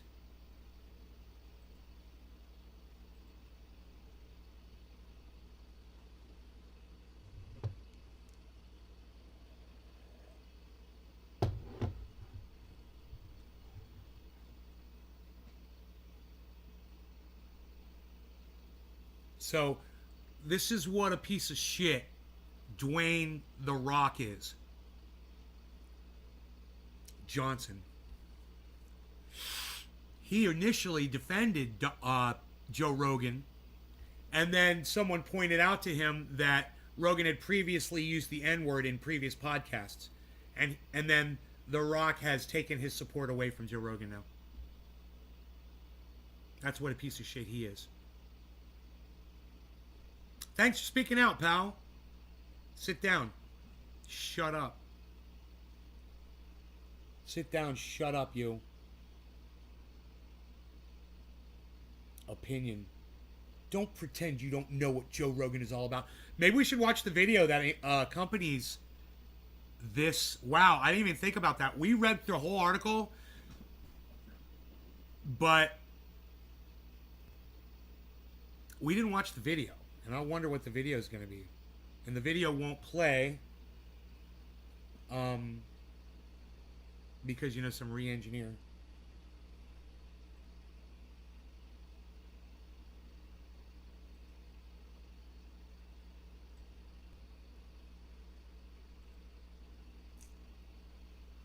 So, if I want to see that, Joe Rogan calls the compilation video political hit job. Well, yeah, I mean, it was. That's what those guys were doing. Yeah, it was a political hit job. Totally. You know, but, you know, if you hadn't have said that all those times, they wouldn't have been able to compile that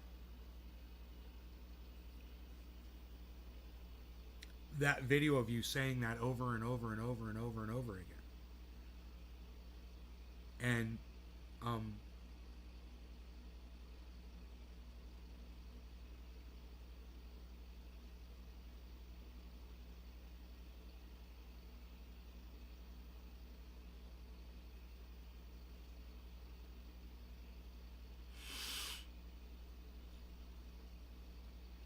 you know, I've always been against the use of that word on social media, period.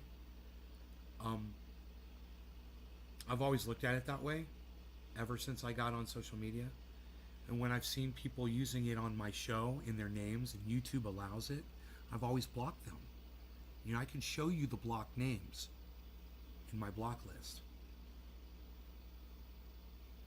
But the idiots at YouTube allow that shit. People like Shitlips and the re-engineer crew over there. Re-engineer crew.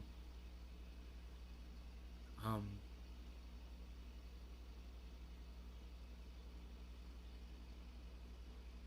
going to try to get this video to play. I don't know what to do here. Where do I go to see the videos? Will it appear if I go like this? Give me a second here. Videos. Video.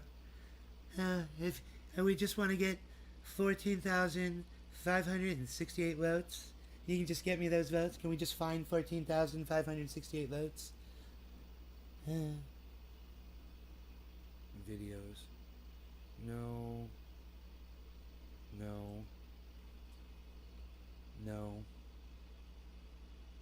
How do I get to the videos? I need to click on a video and it brings up the row of videos. Oh, okay, that's what to do. Yeah, I got it. I got this all figured out, man. Okay, it's going to show me the row of videos down here. We're going to click on this one first, and then we're going to look for the Rogan video.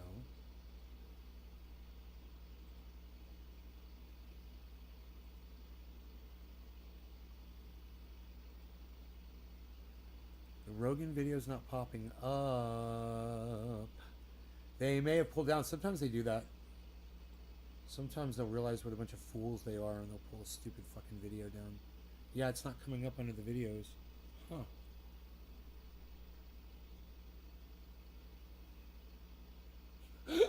Book reveals that Trump staff found flushed papers in White House toilet. Dude, he's such an idiot, man. You know, it's like I said, you guys want to see my cat? That's pretty funny. It's like I said before. The bong is blocking the cat. There. It's like I said before, man. If Joe Rogan, and you know, I'm not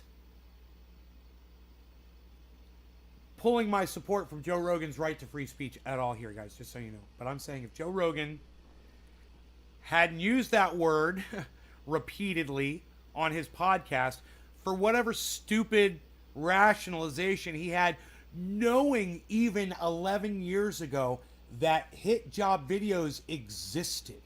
Look, man, I've been calling women cunts on this show for a long time, knowing that at any point someone could just take all of the, and it would be in context, all the times that I called women cunts on this show and use that against me as a big fucking hit job and whatever.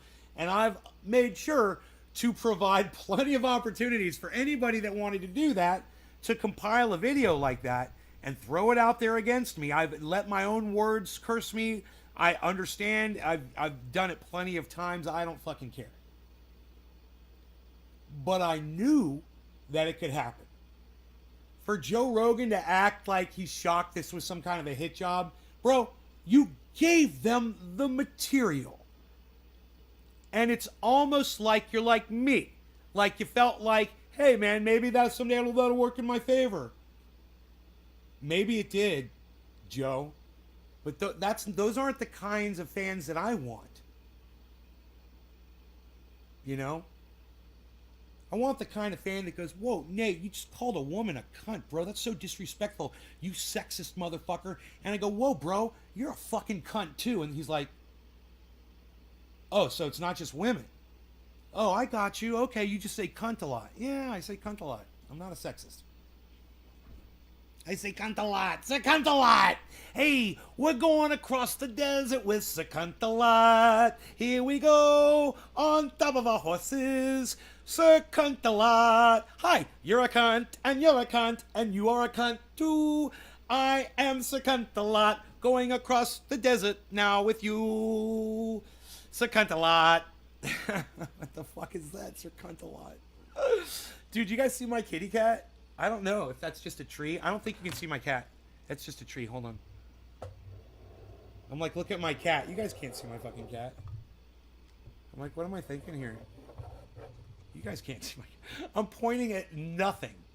And all of you guys are just assuming that there's a cat out there, right? That is the power of being a cult leader, right, Orlando? That's what he does. Do you know what Orlando said on Twitter this morning, guys? He said all of the women of the flock that want their personal dancing lessons with Orlando, schedule them now. Their personal, private dancing lessons, to schedule them now. Oh, Orlando. It's one big happy rat-eating family over there, I tell you. My Beazle. I love him. When I speak, pit bulls fly out of my mouth. Rah! Pit bull. Hey, no law regarding pit bulls flying out of my mouth. Cheers.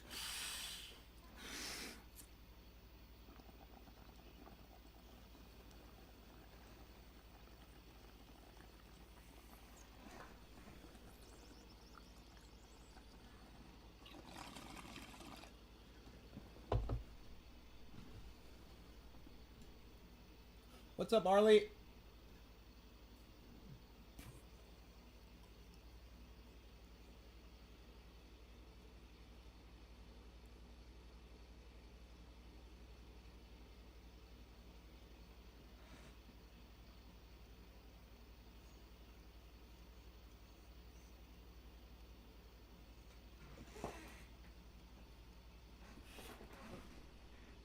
Anywho.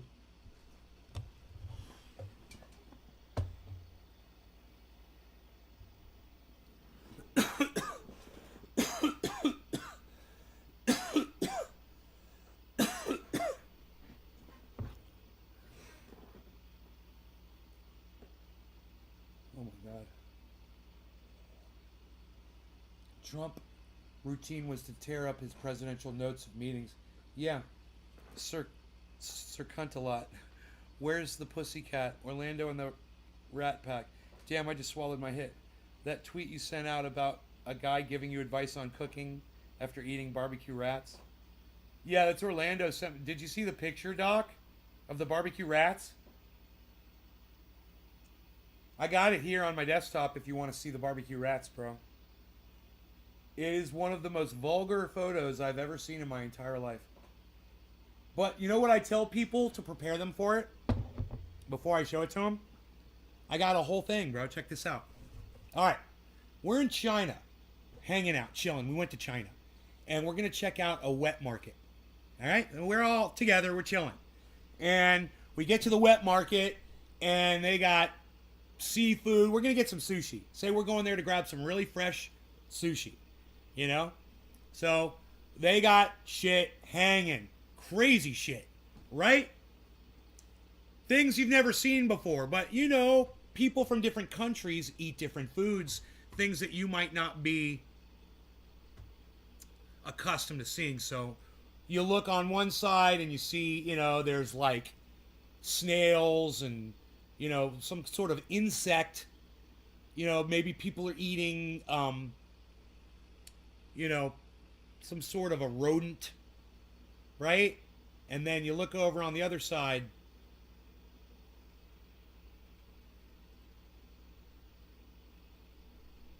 And you see, you know, they got like a grill set up. And, you know, no big deal. They're just barbecuing some rats.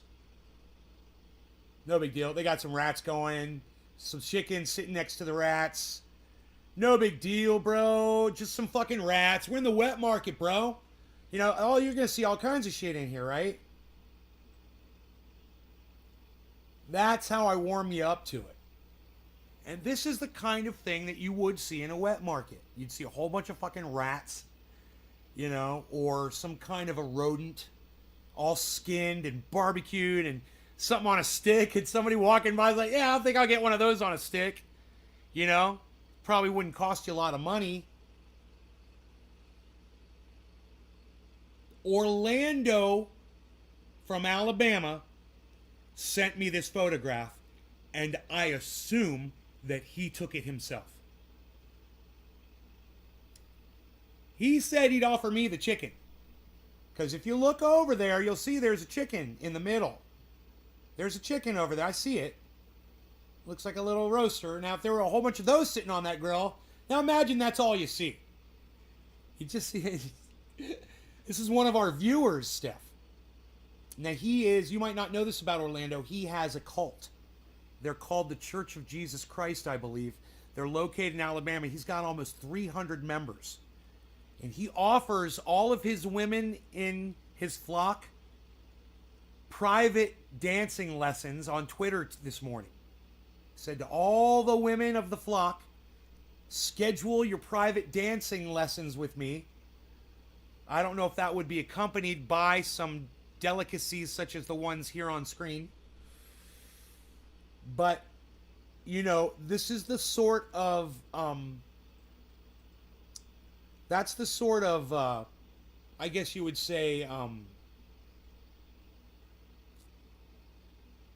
content that I would be depriving myself of if I blocked the Church of Jesus Christ from Alabama, run by Orlando, out of my chat. And I just, at this point, how desperate I am for content. Am I joking? Steph, there's one thing you're gonna love about me. I don't lie. I can lie for a couple of seconds to my audience just as a joke, and then I gotta out myself. That's it. This, I'm talking about a goddamn chat member, hun.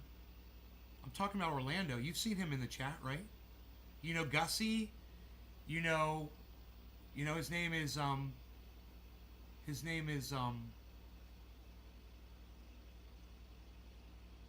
what is it?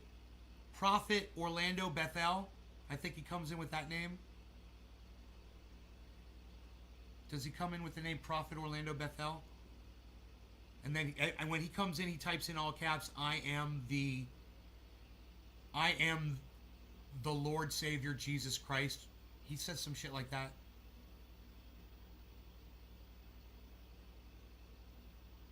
They could very well have me up on a screen right now in Alabama in their church. There could be like 20 or 30 of them sitting around watching right now. And I hope they're doing bong rips and eating healthily. I asked him to not feed them rats anymore, and he said okay, he'd stop. You're new here? Yeah, but I just figured Orlando comes in a lot. Check this out, Steph. One of Orlando's members of his flock, his name is,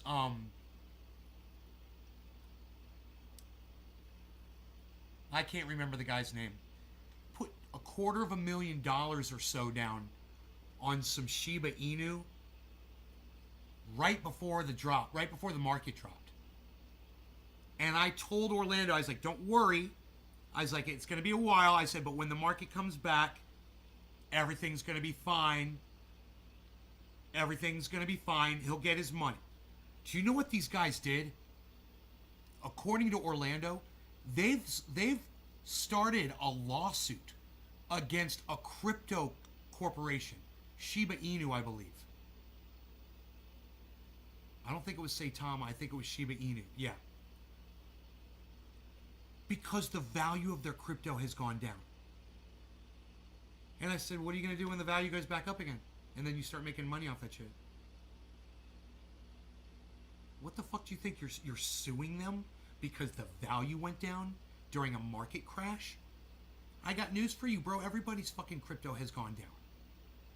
You know, and it's trying to recuperate right now, but I told them that for weeks. They looked at me like I was crazy, and they went ahead. According to him, they're suing Shiba Inu. They filed a suit. I said, it's going to get dismissed. He's like, we know the judge. He's like, it's Alabama. I'm like, you guys are fucking crazy.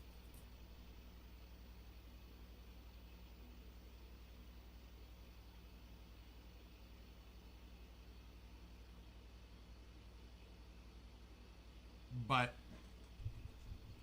this is content that I'm a podcaster. How am I going to say no to that? I've got the exclusive rights to this shit. You know? You want over the top entertainment. I'm following, or he's following me, I should say. A cult leader is following this channel and sharing what goes on inside the inner workings of a cult with us publicly on Twitter. Follow him. Oh, and they lead a cult. I'm starting one. I'm joining yours. I want to be in your cult. You join my cult, and you join my cult, and I'll join your cult, Steph.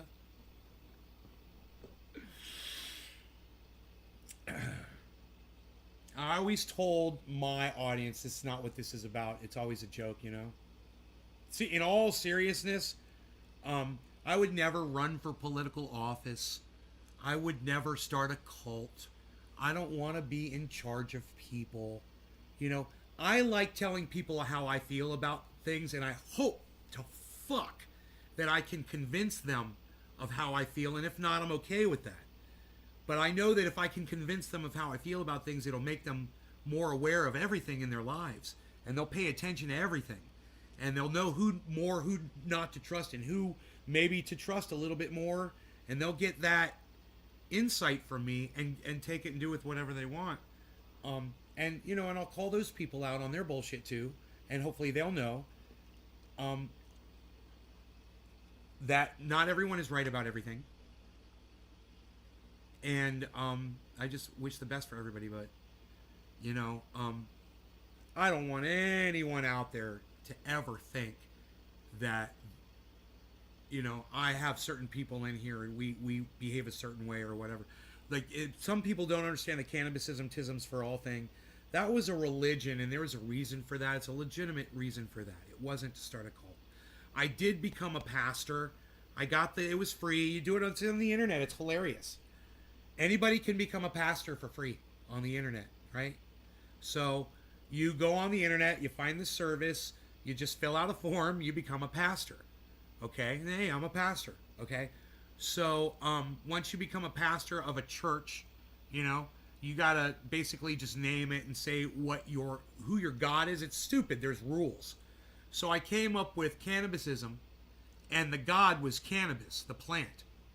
And that by saying every day on the show, we were saying cannabism, tisms for all, we were practicing the religion, basically just by using cannabis in any way. So that was the religion. And by using cannabis in any way, we were practicing this religion, and that became something that I was going to use for tax purposes. Because so much of my taxes go to war, and I was trying to come up with a way to not pay the government taxes. And I thought that was a great way to try, you know. And I just kind of eventually let it go, you know. I just let the whole thing go.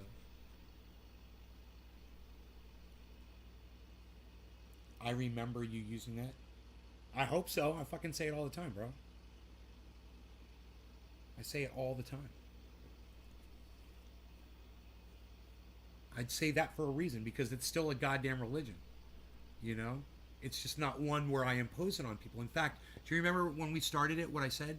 I said, and everybody is an equal pastor and pontificator of the religion. Not one person, not me, not anybody, is the leader of cannabisism. I said it's a collective of people that support and use, or just support the use, the free usage and non-regulation of cannabis. Pretty cool, huh? It was a cool religion. It still is. And I used to say to people that just by you watching this show, you're a member of it automatically. You're participating in it. You don't have to smoke the ritual. You don't have to get baptized. You know, I call them cannabisisms, into the religion. Because every time I smoke a bong rip in front of you, it's a cannabisism on you. Signified by my smoke rings. Oh, wow. It's a whole religion. Wow. We're inducted. We didn't even know. Hilarious, right? I don't push it on anybody. Ever. And I don't try to control anybody. You know? Today on the show, when I was like, bro, I got 5 points with Jordan Peterson I disagree with. I said, and Kyle Kalinske backs me up on 4 of them already. And I got you guys on a 5. And I was like, just happy that people were listening and playing ball in the chat. You know, I was just so happy that you guys were participating. And I was thrilled that you guys agreed with me on that too. Because I think we listen to dangerous people. Joe Rogan offers them up. He offers up people like Jordan Peterson and gives them a platform and gives them support. And you guys have to be smart enough to be able to listen to someone like Jordan Peterson and know that they're not making any sense. And when somebody is making sense, great, but realize that and take that one little thing and understand that a lot of it is based in a lot of hate, So,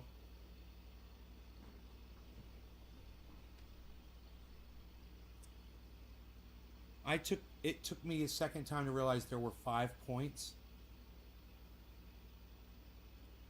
Yeah, me too, OG. I thought, yeah, traditionalists, give them that. They're Republicans. They're all about tradition. And when you think about it like that, yeah, you could give them that point. Until you realize that all politics are tradition.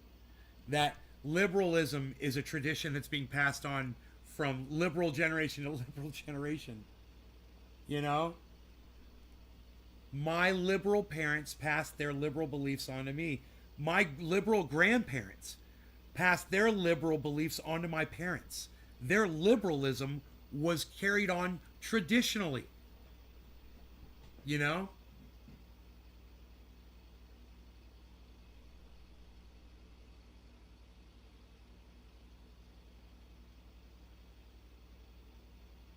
Phil, those 2 words got blocked out. I'm sorry. I don't know what you're trying to say, bro. Have something for your church and donate the money to your Cannabis Research Foundation. Have something for your church. Phil, have something for your church.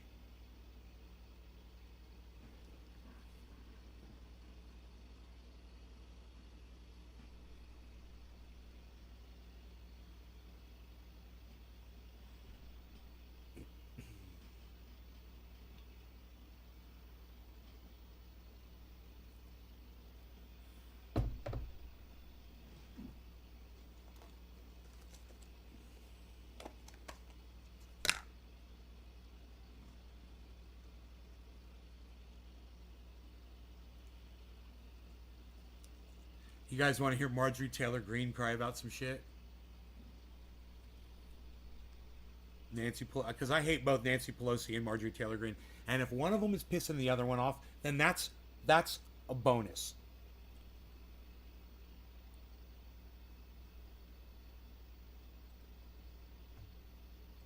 Look at that. Look at his face.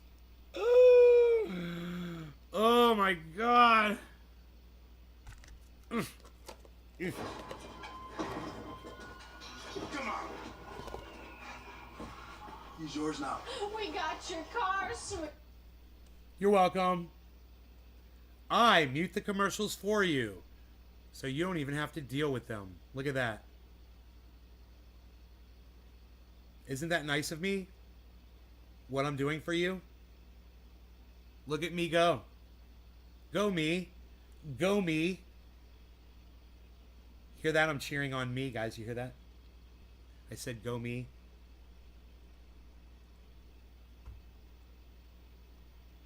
The base of the Republican Party. That they're not fringe. They represent the base of the Republican Party. Here's Congresswoman I'll get it. Marjorie Taylor Greene talking, or I think earlier today. Not only do we have the D.C. jail, which is the D.C. gulag, but now we have Nancy Pelosi's gazpacho police spying on members of Congress, spying on the legislature. Did she say gazpacho instead of Gestapo?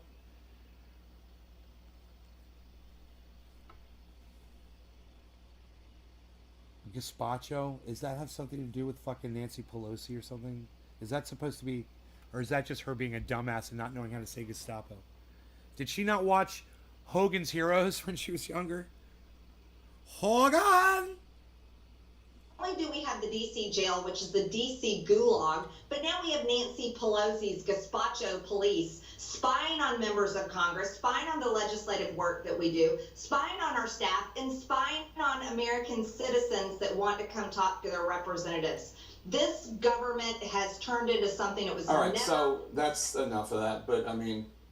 I guess Gazpacho. the gazpacho police. Ah! He says, okay, that's enough of that. Dude, that was the best, bro. Let's go back to that. I assume. Something it was All right, never- so that's enough of that. But all right, Never- so that's enough of that. Oh, that's enough of that. But that's enough of that. Oh, that's enough of that. But Ah! I love the with the hand and everything, man, like a fart. That's enough of that, man. God. Oh, that's enough of that. He waves her away, man, like a fart. Dude, I love it when he nails it, man. He's fucking nailing it right there. Popular representatives. This government has turned into something it was all right, never. so that's enough of that. But I mean, I guess Gazpacho. the gazpacho police. I assume she meant the Gestapo police, I do too. which is another reference that would be an offensive one that she makes Maybe she inappropriately. did it on purpose. Maybe- to avoid maybe said she did. accusations. Right. No, propriety. nobody can accuse her of using anti-Semitic tropes or Holocaust belittling tropes if she is referring to the gazpacho police. I guess she's belittling the Gestapo by calling the Gazpacho. I don't know. By the way, in Good San point. Francisco, they could very well have a gazpacho police, just as a separate issue if it's too warm. There might be some sort of tricky wordsmithing going on with Gazpacho. gazpacho that they're not catching. I guess my question is, why are people siding with that? Like, you have a choice here. What is the incentive structure? I'll tell you why, bro. I got it. I got this.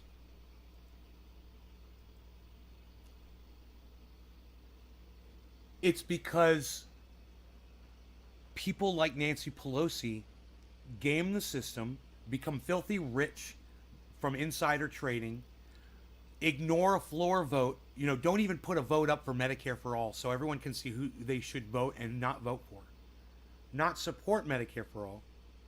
Like when you went into politics 30, 40 years ago, you claimed that's what your platform was. You were going to get Medicare for everybody. You're going to take care of the goddamn planet.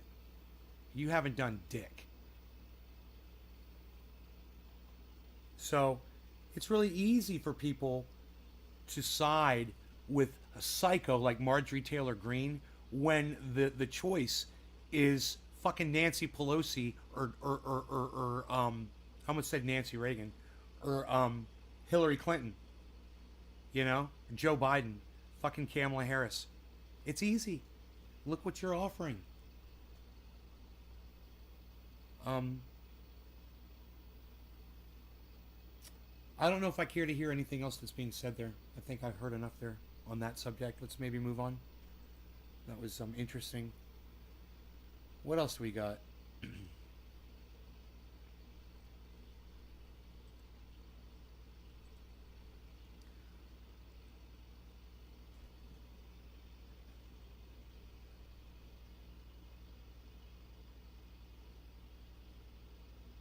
Now they've got an electric wingsuit, guys. Fuck. They got an electric wingsuit. I wonder what the flight time on that thing is. Dude, it just looks like two fucking... God damn, bro. It just looks like two fucking... backpack... Like, not even backpack blowers. They fucking look like fucking leaf blowers underneath this guy, bro. Oh my god. Are you fucking kidding me? I hope I could show you this. I'll mute it just in case there's sound on it. Why does that say monitor 4, monitor 3? Monitor 3 is right there. Isn't that weird? Monitor 3 should be here. There we go. Let's put scene 4 over here. Okay, gaming. Okay, cam and chat. Crypto. Review. There's gaming. 3, 4. Reaction video 4. Okay. Oh my god, dude. Holy shit. So this is with the fucking battery. He's got fucking... There, look, there it is. That's it. It's like a little vacuum cleaner. Dude, how big is the goddamn battery pack on that motherfucker, I wonder? These fucking kids.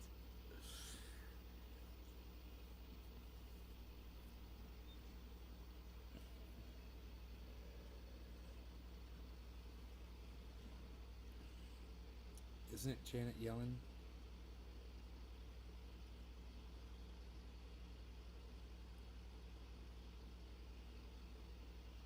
God damn, bro.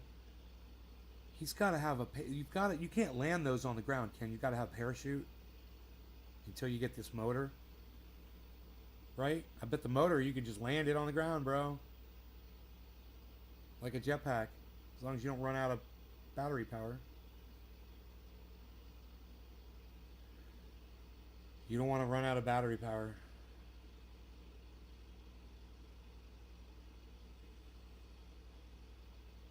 Look at him with his protractor and his fucking pocket fucking protector. I love it. They're like, look, he's a scientist too. He's like, what's his name? Iron Man.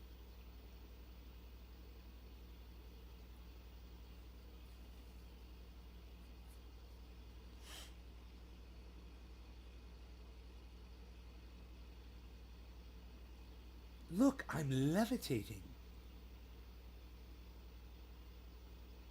I'm flying. Let's hope this guy doesn't die, man. Should we just fast forward to the fucking past all the bullshit here? Let's get to the fucking flight, you know? There we go.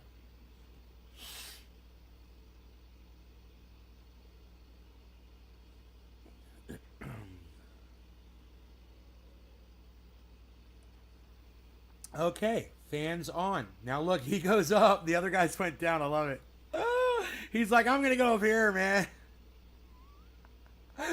Holy shit. Those guys could never do what he's doing, man. Holy shit. Look at the power on that.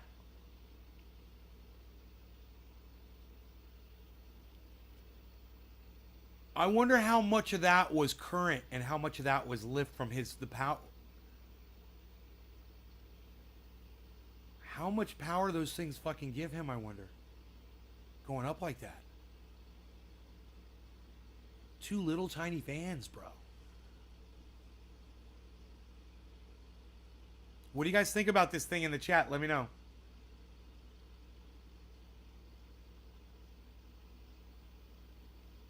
Looks fun, Nick says. Yeah. Thank you, Nick.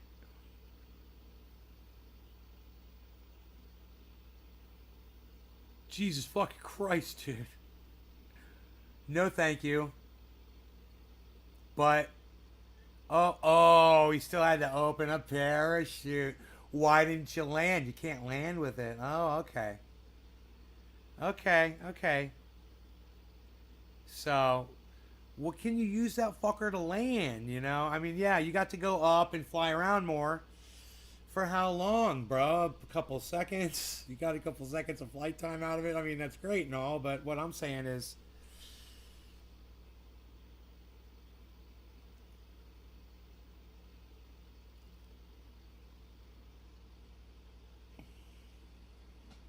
You can't land with it? It's not like a jetpack? I'm quite disappointed. I am quite disappointed. All right, 2 hours and 20 minutes. I think that's long enough, people. I think we've gone long enough. You guys have a great rest of your afternoons and mornings, and I will see you guys.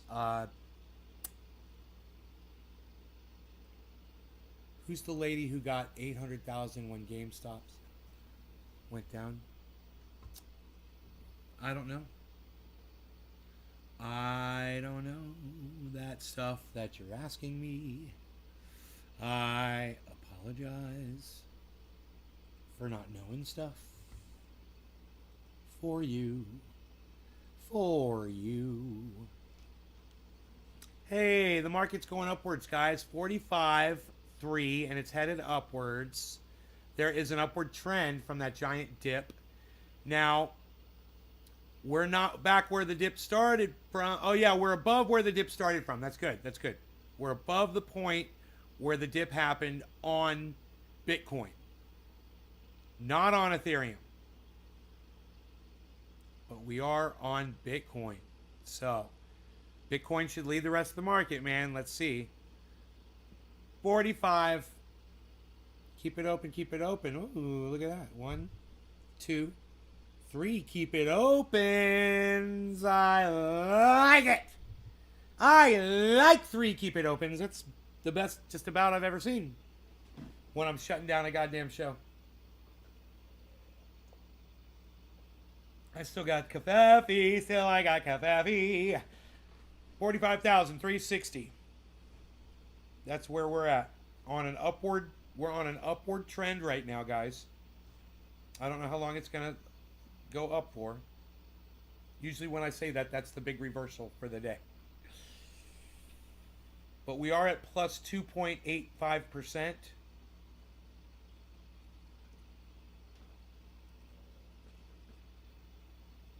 But alas, I could only get 3 hashtag keep it opens. I require at least 10 from 10 different people. And they don't want to play ball and have long, extended, crazy. Oh, Dommy Dom gave me one. There you go.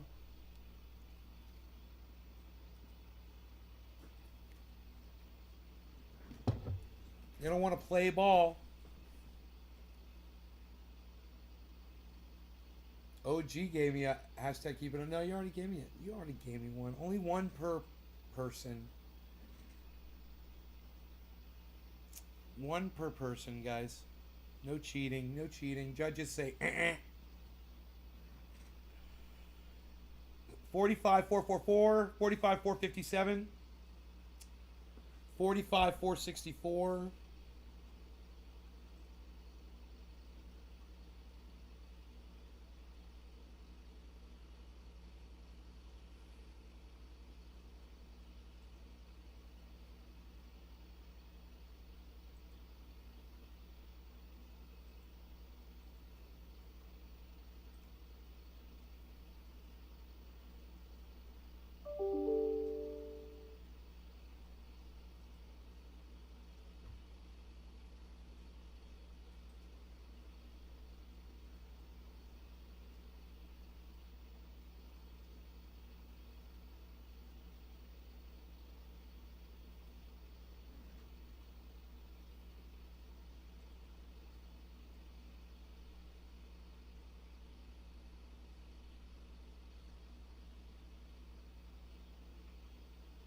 I want to play ball.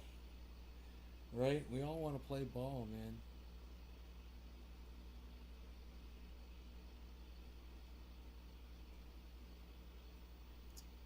$45,392 now. 403. Wow, that was a jump, right? 410. Holy shit. 419, 420, 391, 406, 392. Oh my god, the market is so dynamic right now. 401, 407, 396, 390, 401, 397, 408, 420, 45, 420. Remember that. 45, 420, 432, 435, 441, 438, 439. So this could be us. Carl the Moon put up a video. I guess I'm not going to get any more hashtag keep it opens in the audience from other people. You guys don't want to play ball? Because I could bring up Carl the Moon video. We could talk about that, but because I hadn't even watched it yet. He said something dynamics going on with the market, but we could just ignore it, you know. Alright, let's ignore it. I'm gonna go eat. How about that? You guys take care. I will see you later this afternoon, alright?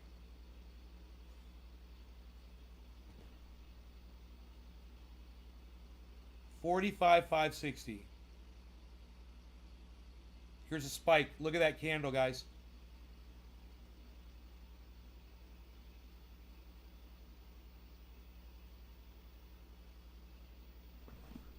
Dude, why does it look like it's higher than it's been in 24 hours?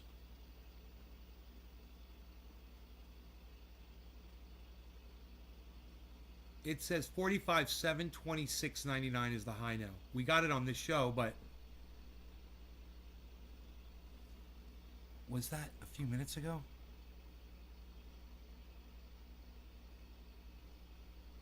Yes. Yeah. That high. We haven't got back to that high yet, but we're going to try right now.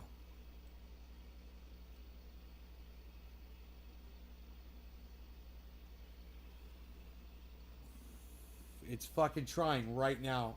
Steph is still here.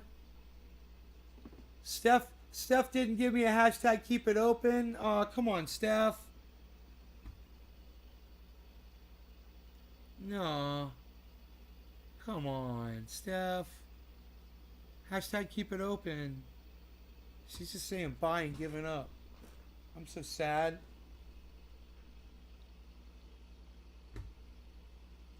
I didn't even know you were still here. Actually, the market is so exciting right now, it's hard to leave. I mean, it is just turning around like crazy. Today's been a really good day.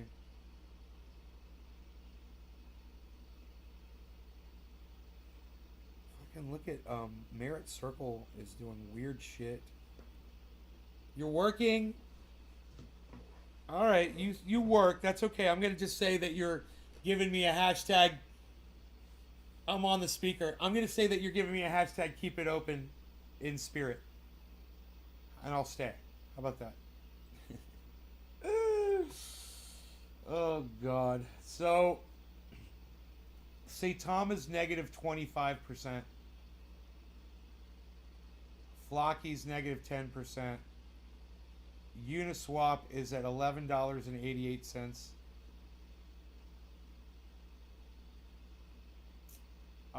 Where's Merit Circle at in all of this?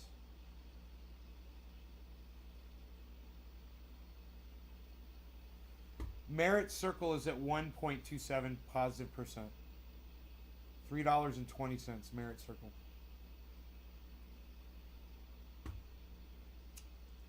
Theta is at $4.08. It's 18% up. Crypto.com is at 53. Remember I told you it was going to go to 60 cents pretty quick. It's at 53, guys. Crypto.com. I'm going to be making a lot of money off that one. Bitcoin. Harmony one is 22, almost 23 cents, guys. AVAX is almost back to up to $100. It's at 92. It's going to go over that, way over that. I'm just saying. Ethereum's way up to $3,230. It's doing good. But the real big news right now is what Bitcoin is doing, man. 45,500, 45,420, 45,450, 457, 442. It is just way above and doing great. So keep your eye on it. Keep your eye on what Bitcoin's going to do, man. It could just skyrocket right now. This could just be the start of it going back into the $50,000 range.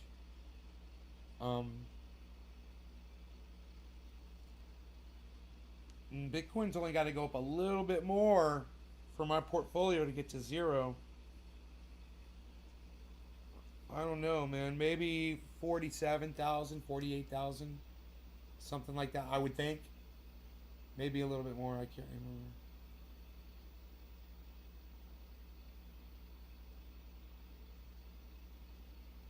Maybe, yeah, maybe into 50. Maybe into the 50s it's got to go. For my portfolio to go back to zero. So how long will it take for Bitcoin to go up that high? I don't know. But it's not going to be, it doesn't have to be that much because the rest of my crypto is going to go up as Bitcoin goes up, right? So I'll be at zero quicker than that. So I'll probably say about 48,000 probably, I would think. I'm guessing. that if Bitcoin hits 48,000, I might be very close to 0% on my portfolio.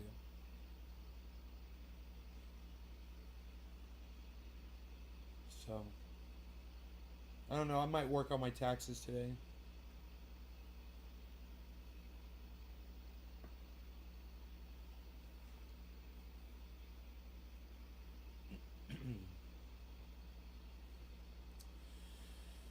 Got to go through different things wherever I've made some money and report that shit.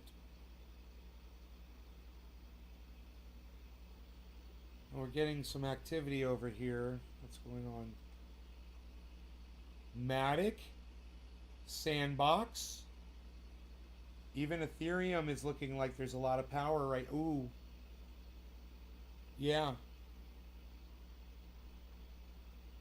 Something might be going on here.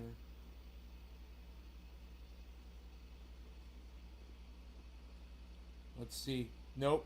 Nope. It tries. It tries and fails. It's a very steep climb on this 24-hour though, guys. On the bottoms. Wow. Wow. That's crazy. Holy shit, it'd be so nice to get right back at, you know, making profit, pulling profit out. Again, I don't know when that time's going to be. But I want to do it and justify everything I'm doing, you know. As long as I keep doing that, it does. It doesn't matter what the value is as long as I'm always pulling profit out when the value's up.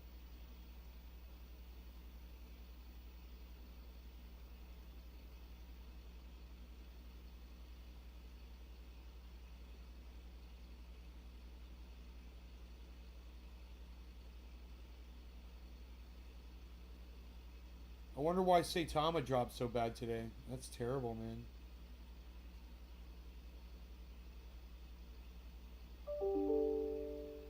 Man, I wonder if any of those emails coming through right now are from Starlink. Maybe I should check.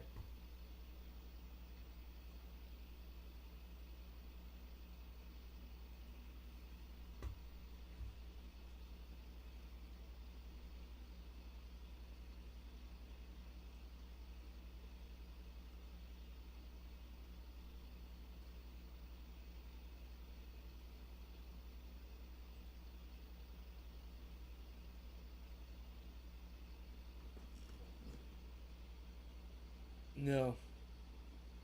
It's all just bullshit.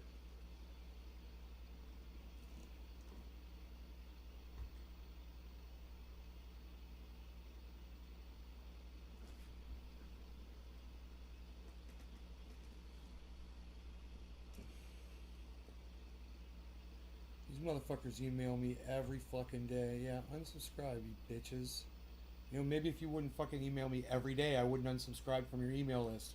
You moron. You morons. God. That's why everybody doesn't watch my show. For the same reason, because I spam you with shows. Alright. Get rid of that. Oh, speak of the devil. Binance Shiba Inu.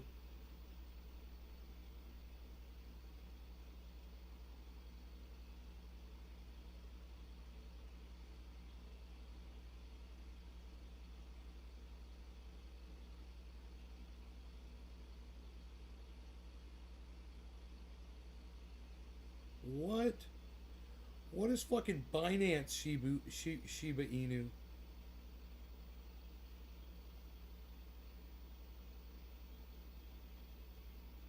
Earn up to 20% per month.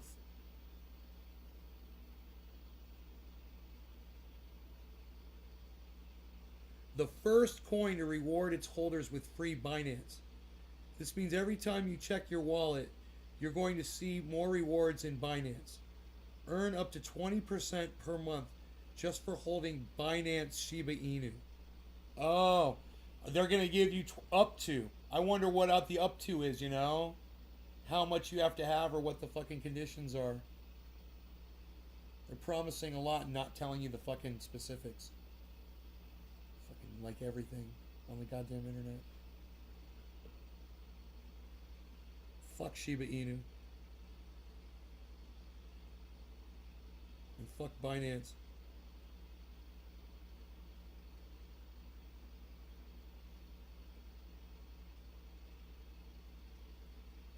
XSplit Broadcaster wants feedback from me.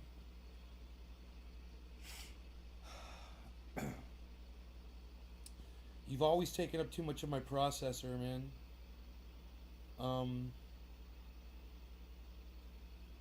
But they've cut that down. Their latest update, man, it's really cut it down a lot.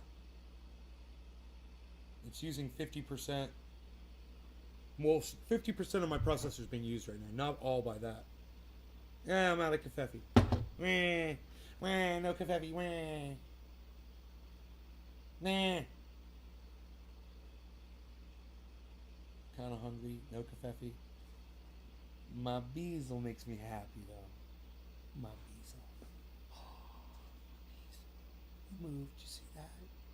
My bezel. Heard solar flares destroyed 40 SpaceX satellites. What? Let me see that. That's crazy.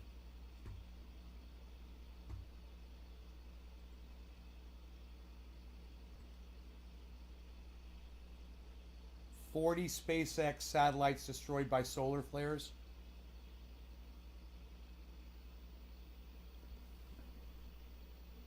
Geomagnetic storm. Wow.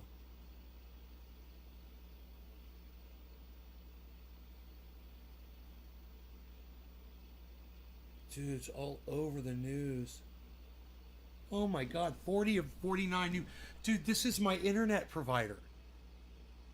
Some of those could have been up there to help me.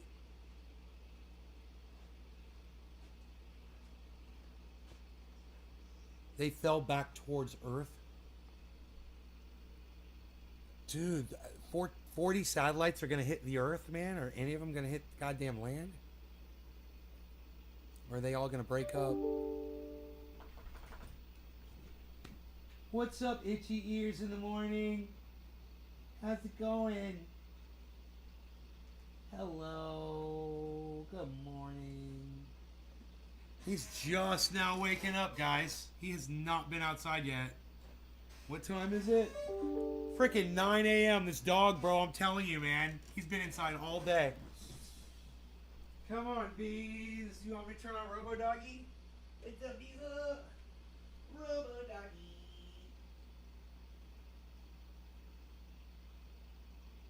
Uh-oh. Robo doggy's deactivated. Okay. Guess what? You get to roam. Robo doggy gets to roam. Run up roamy doggy. Instead of Robo Doggy. You gonna go? It's nice out, man. 59 degrees. Fucking beautiful day, man. Thing was, there was blood on my floor. Right? And there was a little amount of it. I was looking at my dog. I couldn't find any blood on him. I looked at the cat. I couldn't find any blood on him. I was trying to figure out where that blood came from. That shit kind of freaked me out a little bit. I was like, where'd the blood come from, man? My house is bleeding, man.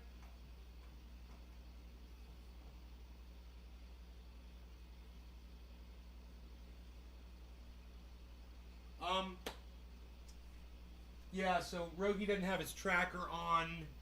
I think I'm going to go. You guys, I'm going to go with him. I love y'all. Take care. Thanks. I hope you guys had fun. And I will see you guys. It is true, SpaceX, 40 satellites were knocked out by a solar storm. Steve Running, thank you for the news, bro. It's crazy. It was from that news is from a day ago, and yeah, it's true. Yeah, man, they're all talking about it. I'm gonna go outside. Love y'all. Take care. Bye-bye now. 20 seconds me waving bye. Bye, Doc Hollandaisy.